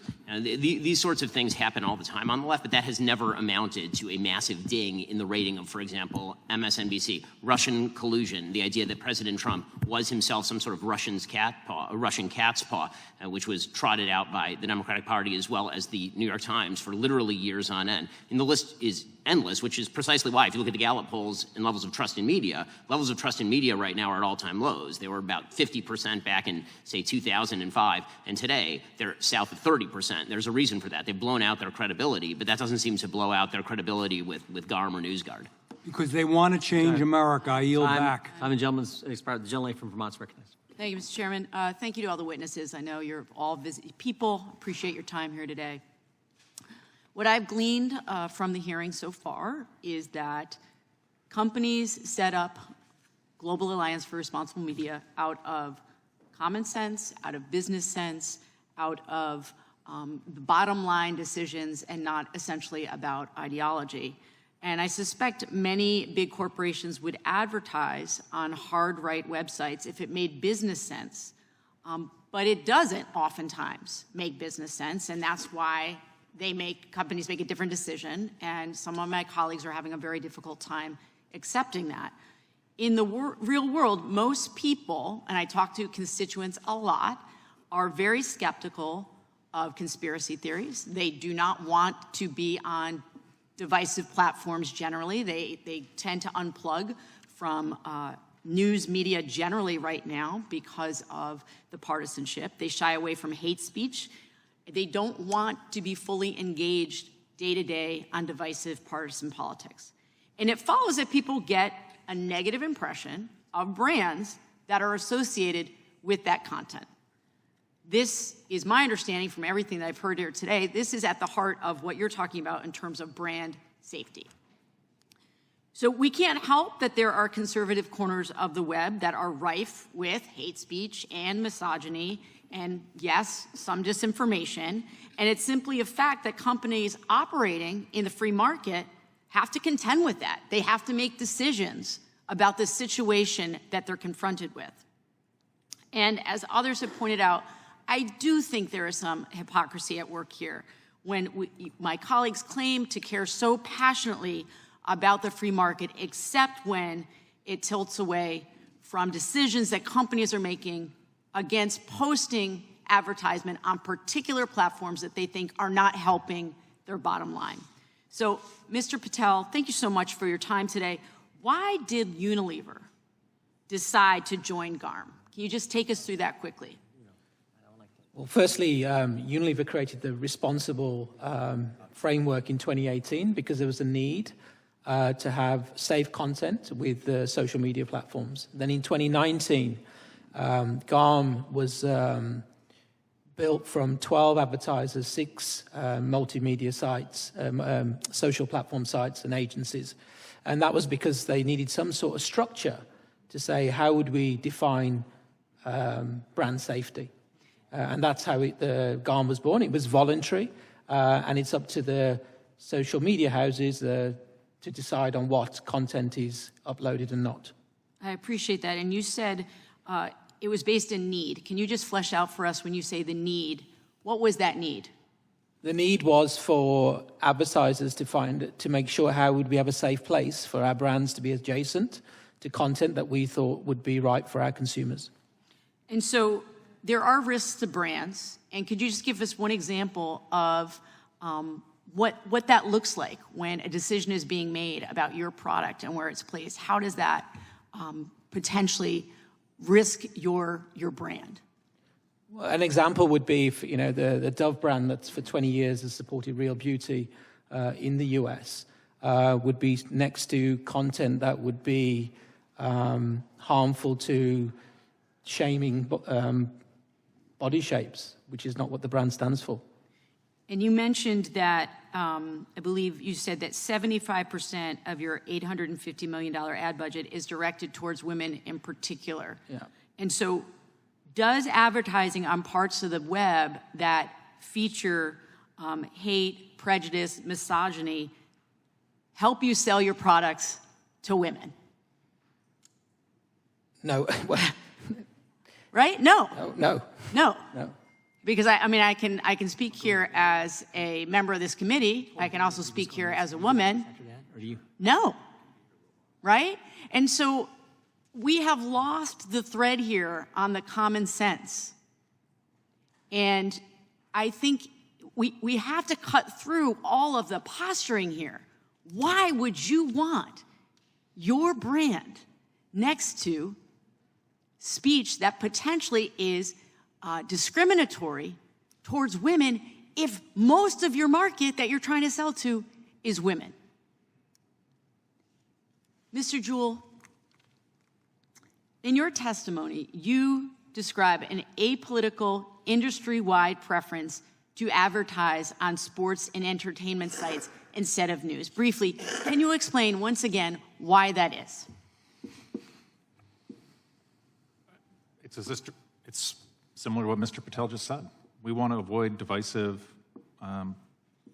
conversations and places where we have poor brand association.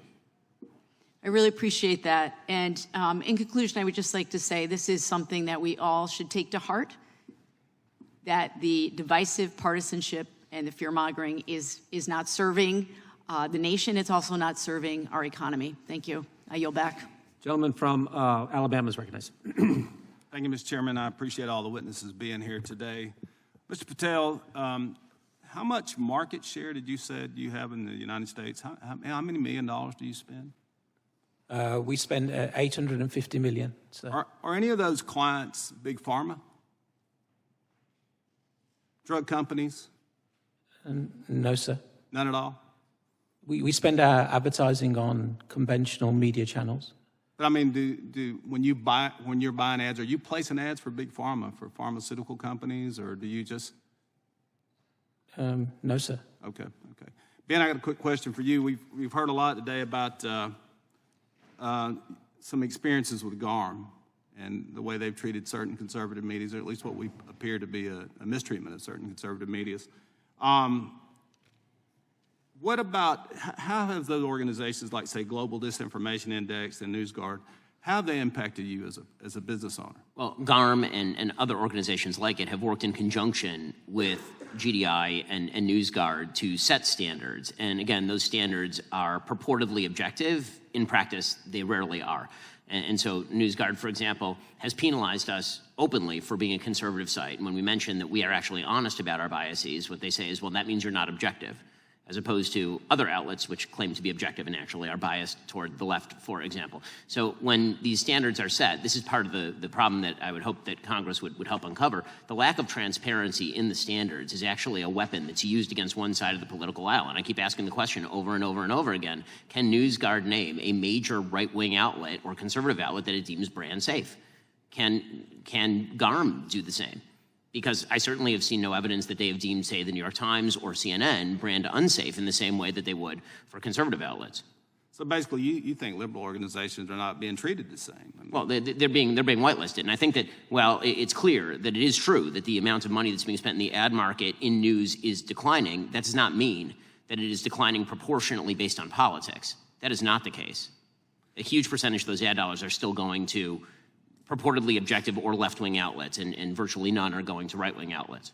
And in referencing Joe Rogan, he's been mentioned a couple times today, and I think when he said on his podcast that young males probably didn't need to vaccinate, I imagine that did impact a lot of the big pharma companies that do a lot of advertising. Do you see a scenario, and that's what I was trying to get at with Mr. Patel, do you see a scenario where the advertisers come to, say, a Spotify or whoever's buying bulk advertising for that certain group and say, hey, this guy may hurt our market share, and could y'all quieten his voice a little? Again, I've only skimmed the report, but I believe there are explicit instances in the report in which GARM actually attempted to suppress particular messages on social media that were damaging to its product, meaning videos that, for example, criticized particular products, did a bad product review, and they suggested perhaps these videos were violative of GARM standards.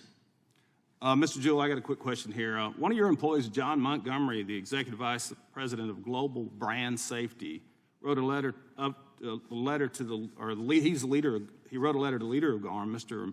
Rakowitz, comparing the Daily Wire and Breitbart. He wrote, quote, as much as we hated their misguided opinion, as much as we hated their ideology and expletive, we couldn't really justify blocking them for the misguided opinions. What ideology of Daily Wire and Breitbart does your company hate exactly?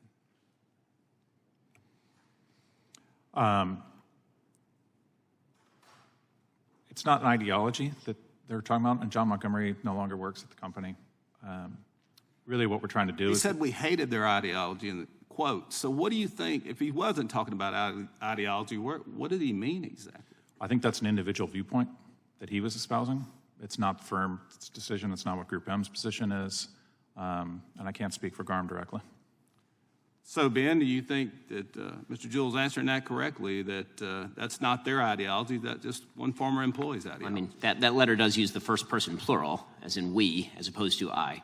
So the idea that he was speaking solely on his own behalf, while also, I believe in that email, signing with his corporate title at the bottom of the email, it sort of beggars belief that this is non-representative of the generalized worldview of the company of which he was an employee and in which capacity he was speaking.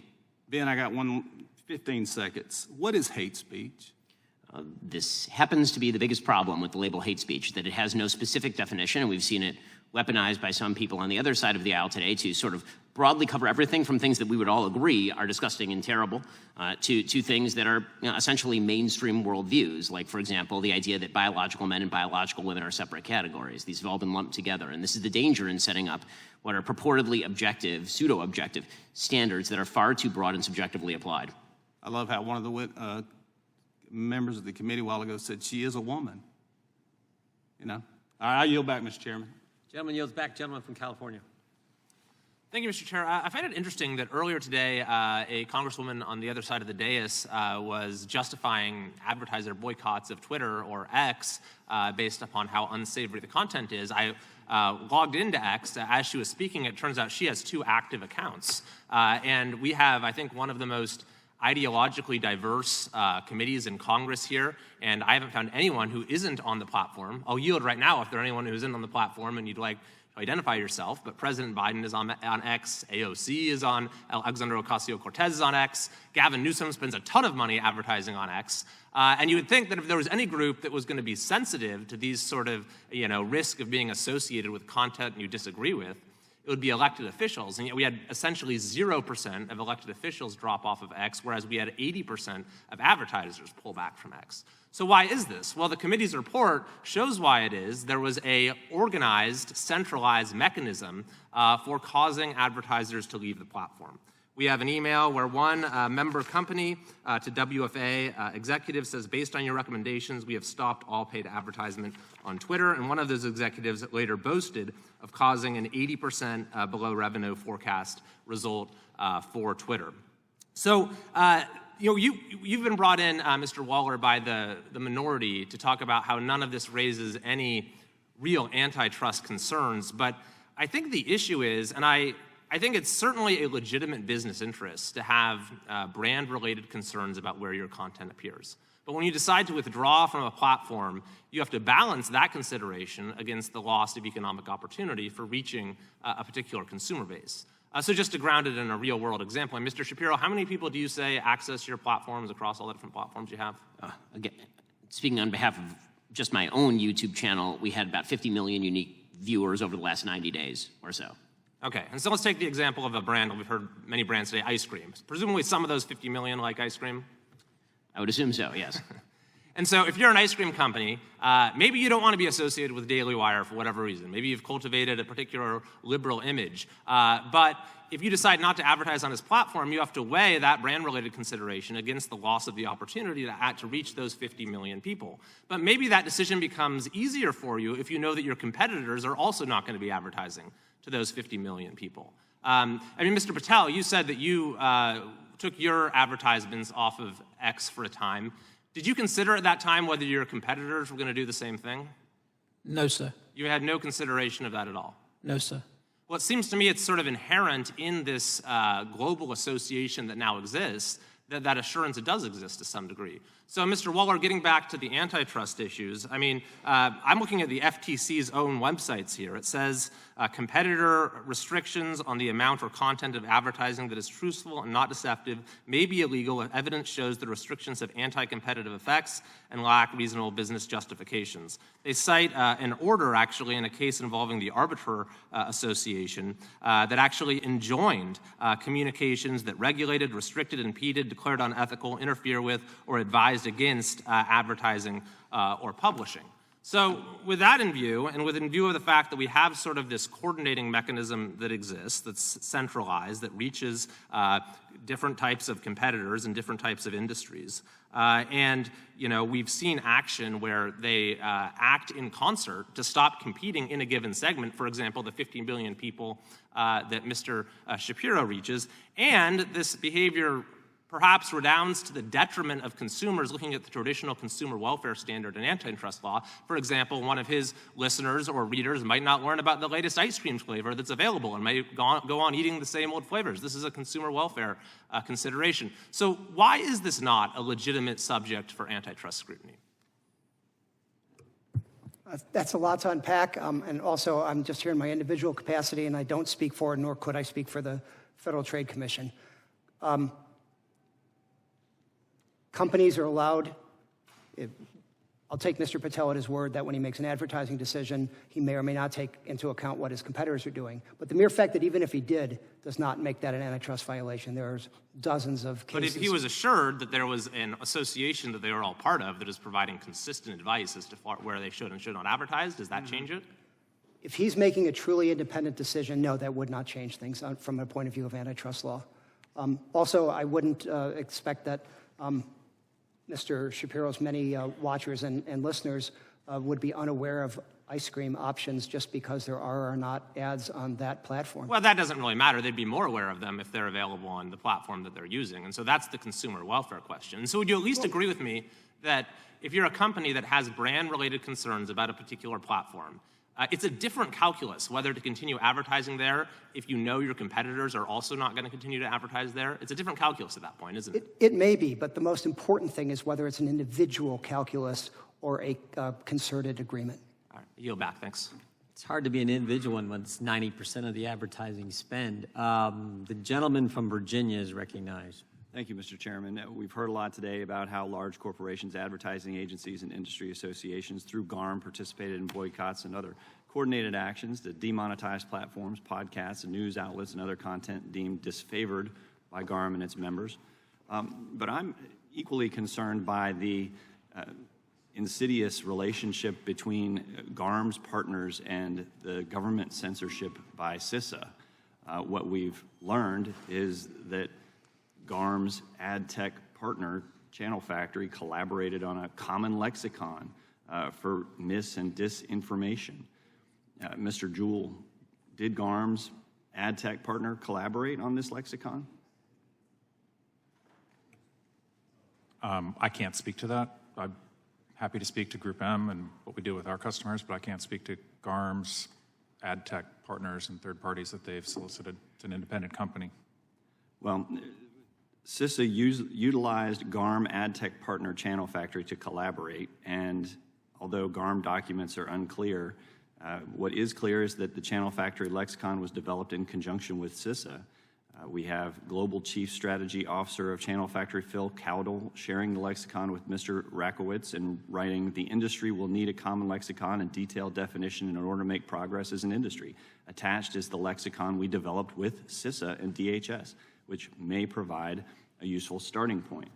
Are you aware that DHS's Cybersecurity and Infrastructure Security Agency helped to develop this lexicon? No, I'm not.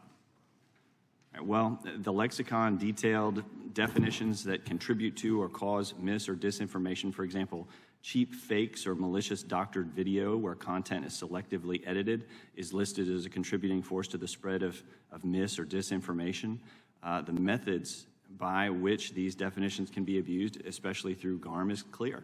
The Biden-Harris administration, for example, has made claims that certain embarrassing videos of President Biden are so-called cheap fakes, which we now know, many of which are not, in fact, cheap fakes, but are, in fact, an unfortunate reality and a serious condition. So, Mr. Shapiro, do you have any concerns with CISA's collaboration with GARM and the impact that that has on censorship? And this is where I think my chief concern lies, is in context, formal and informal, between government actors and groups like GARM and their third-party contractors to define standards that act as essentially a cutout for violations of free speech. If the government were to directly do this, it would clearly be illegal. If the government instead puts pressure on private companies to do it, then that should also traditionally be illegal. Yep, absolutely, and we are seeing this collaboration come to light, and in fact, it being misused by this presidential administration to suppress or redirect to what they allege to be misinformation, when in fact it's an effort by the press to get to the truth. With that, Mr. Chairman, I'm going to yield you the balance of my time. Mr. Patel, Unilever ever advertised on the Daily Wire? Have you guys ever advertised there? Not sure if we've ever advertised, and I don't know the answer to that. Yeah, Mr. Juhl, any of the companies you represent ever advertise on the Daily Wire? Not that I know of, but if they wanted to, we would happily do it. If they wanted to, but you don't know that any of them have. Yeah. Is it like I think what did he just say? 50 million viewers over the past 90 days. What did Mr. Nadler say at the front end? He said like 13 million followers that they have. I mean, there's a real audience there. What would you say your target group is? 18 to 48-year-old women, Mr. Patel? Yes, sir. Yeah. Mr. Shapiro, you got any 18 to 48-year-old women who, of those 50 million people watching your stuff, or those 13 million followers, any of them 18 to 48-year-old women? Again, according to our latest statistics, about 65% of my listeners are between ages 18 and 44, and about a quarter of them are women. Yeah, so that's a pretty big number. I mean, you guys advertise, any of the companies you represent, Mr. Juhl, advertise at, say, the Washington Post? Yes. Do you advertise on The View? Yes. Mr. Patel? Same question? We tend to invest less than 1% on any news. That wasn't the question. Do you advertise on The View? Do you advertise in Washington Post? Any left-leaning program or platforms out there? Do you advertise there? Yes, sir. Okay, so you do advertise there, but you got a huge market here you don't. I mean, that's sort of the point. Because someone earlier, the gentlelady from Vermont said this is all about business sense. Really? Because it seems to me if you got a platform where 50 million people are going to YouTube to see Mr. Shapiro's videos, you got 13 million followers, that's a pretty good, and a bunch of them are women. Bunch of them are women. Would the chair yield for a moment? It's not my time. It was yielded to me by Mr. Klein. So, in fact, Mr. Klein yield for a moment. if Mr. Klein was here, I'm sure he would. But he's not. So I will try to get time. I know Mr. Fry's going to give me some more time. Seconds. Oh, the gentleman has 10 seconds. Thank you. There was an allegation that GARM and CISA were collaborating. That is untrue. There is no connection between GARM and CISA. I yield back. Gentleman yields back. Okay. I think this is the point. Chair now recognizes the gentlelady from Wyoming. This is an article that I'm reading from, and it states there's a group of people who control what you are allowed to see, the news you read, the videos you watch, the posts you engage with.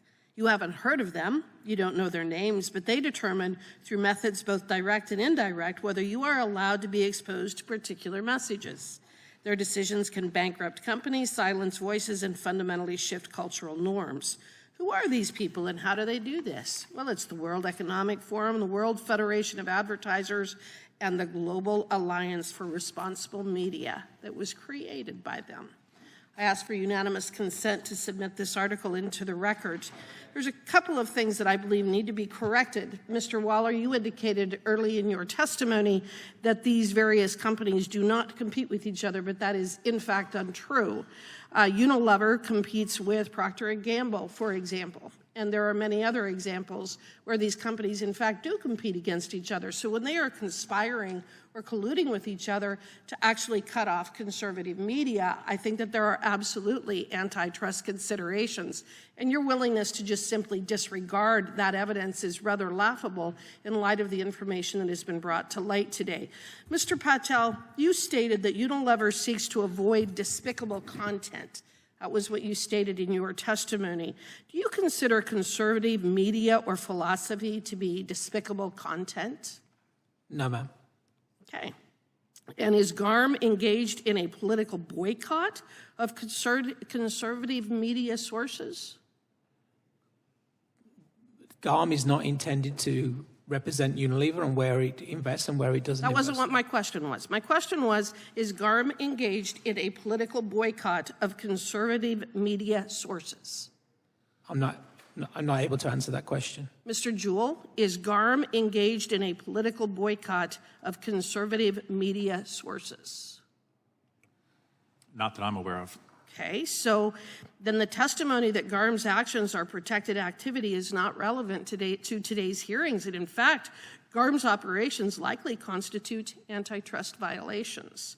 Mr. Shapiro, the Daily Wire covered the boycott of Bud Light, and in this instance, Bud Light supported social policies which did not align with the values of many Americans.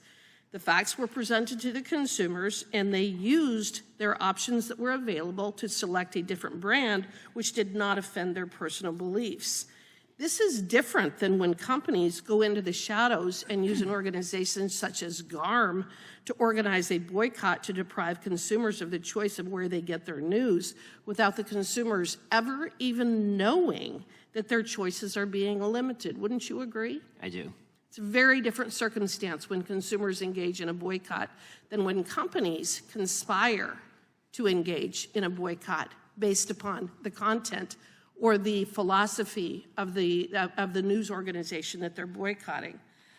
Is it appropriate for GARM or its members to get involved with content moderation? Mr. Shapiro? I believe that it is not. Companies should be able to do much of this on their own. Okay. In March of 2022, there was an email from GARM co-founder and initiative lead, Rob Rakowitz. Mr. Patel, do you know Mr. Rakowitz? No, ma'am. Mr. Juhl, have you ever met Mr. Rakowitz? No, I have not. But you both are on the board for GARM, is that correct? We're on the advisory Yes. board. You're on the advisory board, but you've never met the gentleman who put this organization together? We have in Unilever, we have a senior member that sits on the board. Okay. So in his email, he talked about GARM's boycotting and strong-arming of Twitter because it opposed Elon Musk and his free speech principles, according to Mr. Rakowitz. He wrote that Unilever has, quote, issues with partisan takes such as the Hunter Biden laptop expose. Mr. Patel, was the the information about the Hunter Biden laptop, was that a partisan take? No, that's not what GARM is designed to do, and Unilever should not be involved in that conversation. Okay. Did your organization, did Unilever avoid advertising on any type of a website that attempted to expose the truth about the Hunter Biden laptop No. that you're aware of? Unilever did, no. But GARM did. GARM doesn't represent Unilever. But Unilever is a member of GARM. Yeah, but GARM doesn't represent how we invest our money. I'm out of time. No further questions. I yield back. Mr. Chairman, I have a unanimous consent request. The gentleman yields back. Gentleman from New York's recognized. Ranking member. Thank you, Mr. Chairman. I ask unanimous consent to enter into the record the portion of the GARM transcript showing that all GARM members make their decisions independently. Quote, it's a tough position for advertisers because we have to respect independence and freedom of companies. Every company needs to make their own policies, unquote.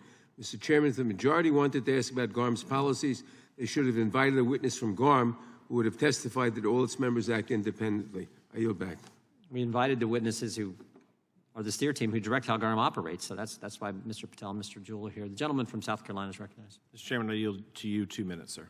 Oh, I appreciate the gentleman yielding. I just want to go back to where we were. So, Mr. Patel, Unilever advertises in the Washington Post, on The View. Do you advertise on CNN? Very limited, sir. But you do? So we're talking about 3 million of a 850 million budget. Okay. On news. So 3 million, just a little bit, right? Just a little bit. I guess out of 850. Okay. Do you advertise on Fox, Breitbart, or the Daily Wire, just to be clear again? We have a partnership with Fox at its total level. What does that mean? So Fox is one of our strategic partners for sports and everything else. Okay. Do you advertise on Fox News? No, sir. Not on Fox News, okay. And do you advertise in Breitbart? No, sir. And do you advertise on the Daily Wire? No, sir. Mr. Juhl, same questions. Do you advertise on Fox News, Breitbart, or the Daily Wire? Not Fox Sports. We have a large partnership with Fox News. You do? Okay, some of your people do. Some of the clients you represent advertise there. Absolutely. Okay. And we have an ongoing dialogue with Murdoch's and Fox on a regular basis. What about Breitbart and Daily Wire? They have not reached out to us directly to have a conversation. Okay. Well, you'd welcome that. If Mr. Shapiro wanted to reach out to you, and of course, you'd welcome that. Okay, that's good to know, because the guy who you just fired, it sounds like Mr. Montgomery, said that they should be blocking Fox, blocking the Daily Wire, and blocking Breitbart. But now you want to reach out to him. That's good. Okay. We're open to having dialogues with anybody. Again, GARM doesn't decide where the money spends. We don't decide where the money spends. Our clients decide. It's their budgets. They decide if that can help grow their audience. Mm-hmm. Okay, great. I yield back. Thank you, Mr. Chairman. Just to piggyback and pick up off on that, they make their own independent decisions, but you advise them. At least that was the case with Mr. Raskowitz. Is that correct? Our primary business is advising our clients on where they can connect with audiences. That's Correct. So, for instance, Mr. Raskowitz one-on-one can go to Unilever or Coca-Cola or somebody like that and talk about why it's reprehensible that Twitter does this, or that things aren't taken down, and he can advise those particular clients on why it's important not to advertise on certain sites. Is that correct? I can't really speak for what Mr. Raskowitz can and can't do. I mean, I assume he has to have those conversations. You can't speak to that? Why can't you speak to that? I don't know what Mr. Raskowitz does. Well, let me ask you this. What sites, I think Mr. Shapiro laid out a pretty good question earlier, what conservative sites are considered brand safe according to your metrics? Name me like 1, 2, 5. Fox. Fox News. Sure. Fox News online or TV? Both. Okay. What are any other sites? I don't have the full definition of what you would consider conservative versus progressive. Like I said, there's 600,000 different sites that are listed in those, and the vast majority of those are illegal. Right, they're public, so I would assume that you have access to that just as much as I do, correct? Sure. So sites like John Stossel's website, that's a mandatory exclude, PragerU, The Federalist, Town Hall, Breitbart, Daily Caller, Newsmax, Washington Examiner, One America News, TuckerCarlson.com, those are all on the mandatory exclusion list? I'm not sure which sites are and are not on there, but we're happy to get back to you. Well, I mean, I would assume that you didn't just wake up out of bed and pop up into a congressional hearing today, correct? You prepared for this? Yes, sir. Did you, and this was not part of your preparation for a hearing today in front of this committee to defend the actions of these entities and organizations? You never thought, and your team never thought to look at and examine what sites were considered okay and not? We've looked at that, yes. So you can't tell me today what sites, other than Fox News, what conservative sites are considered brand safe? Not at this point, no. What liberal sites have been put on your risky list? I'm not aware of the specifics on the site, sir. See, I just find that, I mean, this is deeply troubling, and this is why we have such a problem with it, with you and Unilever and everybody that's in here, is that you dance around this word salad that everything is okay. In the meantime, you have people like Mr. Raskowitz who call it reprehensible that a social media company won't take down what he deems harmful content. Do you see the problem here and why the American people are distrustful of entities like yours and others who decide what content is safe and not, and what content is problematic and not? It's the man behind the curtain. It's the Wizard of Oz. And you were right in the middle of that, and that's why people are distrustful of you. With that, Mr. Chairman, I'll yield back. Gentleman yields back. Gentleman from Ohio is recognized. Appreciate that, Chairman. And appreciate all your times. I know it's been a couple hours since we've all been here. My point of focus is going to be directed at Mr. Patel. The example used during the course of the day is Dove soap. And so I had no plans on asking a question until I started really thinking about Dove soap. So my family has owned grocery stores since 1917. We have about 45,000 SKUs. It's a product I know really well. And growing up, my mom favored Dove soap. I don't think Dove soap has been in my house probably for over 15 years. We use Irish Spring now. And I was trying to think to myself, when is the last time I saw a Dove soap ad? Now, I am a conservative family, and I look at a lot of different outlets, whether it's online or whether it's TV or radio or everything you can imagine. I haven't heard a Dove soap ad in at least 10 to 15 or 20 years. So if I was responsible to my shareholders and I had to go there and I had to answer to them if I'm doing the best job possible, for your words, the protection of the brand, you're using these extreme examples of situations where the brand might be associated with a freak situation versus a normal family of kids. We never see a Dove soap ad, ever. Now, so let's look at a couple different things. In my family, I have a couple Democrats that are brothers, and I love them like I love everyone. My mom made a rule. In our grocery business, we love Democrats as much as Republicans because she brought up the example of Michael Jordan. Michael Jordan was asked to go against Ronald Reagan. The big media said, you got to condemn Ronald Reagan for all the wrongs that he's doing. And Michael Jordan responded to, even Republicans buy tennis shoes. So, Mr. Patel, even Republicans buy Dove soap. So how do we sit here over hours and hours of testimony? How do you go to these shareholders of the Dove soap company and explain to them that we left out half of the population of America that doesn't deserve to see an ad to tell you how delightful Dove soap could be in your life? Your response, my friend. Firstly, sir, it's disappointing that you haven't bought soap for 15 years. Dove soap. Dove soap. I would like to address that at some point. Irish Spring's pretty but what I would share is that, Dove as a brand has over 62% penetration in the US. So that's, agnostic of any conservative or liberal perspective. We advertise close to nearly 150 million on Dove. So it's not a lack of advertising on the Dove brand. And we make it very specific who we target, which is 18 to 49-year-old women. I appreciate that. I will change my point of focus over to Mr. Shapiro and any response to that type of a question. Would the gentleman yield for a second? I will. Thank you. Irish Spring is owned by Colgate-Palmolive. Colgate-Palmolive is a member of GARM. Thank you. In response to that, being in the grocery aisles every day, the Irish Spring colorful box actually pops out and sells itself. And I wish there were some Dove advertisements to remind me how wonderful my life would be with Dove soap. So with that point of focus, we'll move back to Mr. Shapiro. The soap battles were amusing. I was enjoying that, actually. As far as the generalized point that you're making, which is that half of the audience of the United States is largely being ignored by certain advertisers, that obviously is true. That doesn't mean that conservatives don't watch sports or don't watch entertainment. That is where presumably they're getting their exposure to Dove soap. But when it comes to the original question that the chairman was asking, which is whether, for example, Unilever advertises with the New York Times, or with MSNBC, or with CNN, or with The View, all of which have hosts who have said extraordinarily controversial things, the answer was yes. And when it comes to would they advertise or have they advertised on conservative news outlets, the answer typically is no. I also should mention at this point that I've been told by the advertising department of my own company that GroupM's managing director actually told us explicitly that Daily Wire has an uphill battle based on our politically conservative content. So again, the idea that that philosophy and ideology never take part in this. Would the gentleman yield? Would the gentleman yield? Mr. Rulli? The gentleman yield?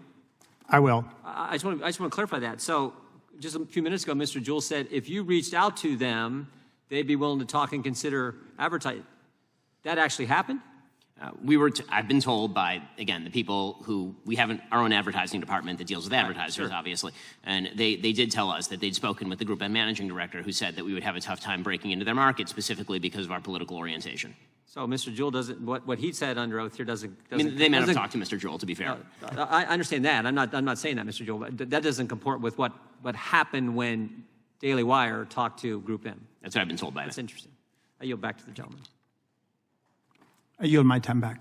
And I should point out, Mr. Rulli is a grocery store owner, so there's a little something about putting things in the aisle. Does the ranking member have any closing comments? All right, gentlemen, we want to thank you for being here. I know Yes, I do. Well, okay, then the gentleman's recognized. Mr. Chairman, we've heard a lot of talk today about GARM allegedly taking down a Trump 2020 campaign ad. Ask unanimous consent to enter into the record the full email exchange related to that ad, which shows that Facebook did not take down the ad and said, quote, while some may find the ad objectionable, it doesn't violate any of these stated advertising policies, unquote. Without objection. If I could, real quick. Mr. Juhl, you said you'd be happy to work with the Daily Wire if they reach out to you. I don't know anything about how the advertising world works. Is that how it normally happens? Do they reach out to you and say, hey, we'd like you guys to advertise here? Or do you say, wow, this is a platform with 15 million followers, 50 million views on YouTube. That's some place we want to go as a potential to make our clients money. How does it work normally? Generally, publishers come to us and say, this is the audiences that we have, this is the type of content we have, would this be appropriate? So it's that way. So it's from Daily Wire to you? Yes. Okay. And then just to be clear, that happened? Apparently, but neither of us knew it. Yeah, that happened, and your people told his people, GroupM people told the Daily Wire people, sorry, it ain't going to work. You guys are too darn conservative, which is the whole point of today's hearing. I can only go on what Mr. Shapiro said. I can only go on that too, but he hadn't told us anything. Well, what he said was that uphill battle, I think, not that it won't work. Well, okay. Then I'll change. It's an uphill battle, right? But it's not an uphill battle to get it on The View, The Washington Post, and CNN and everything else. And that is the point. That is the point. We want to thank you all for being here, and the hearing is adjourned.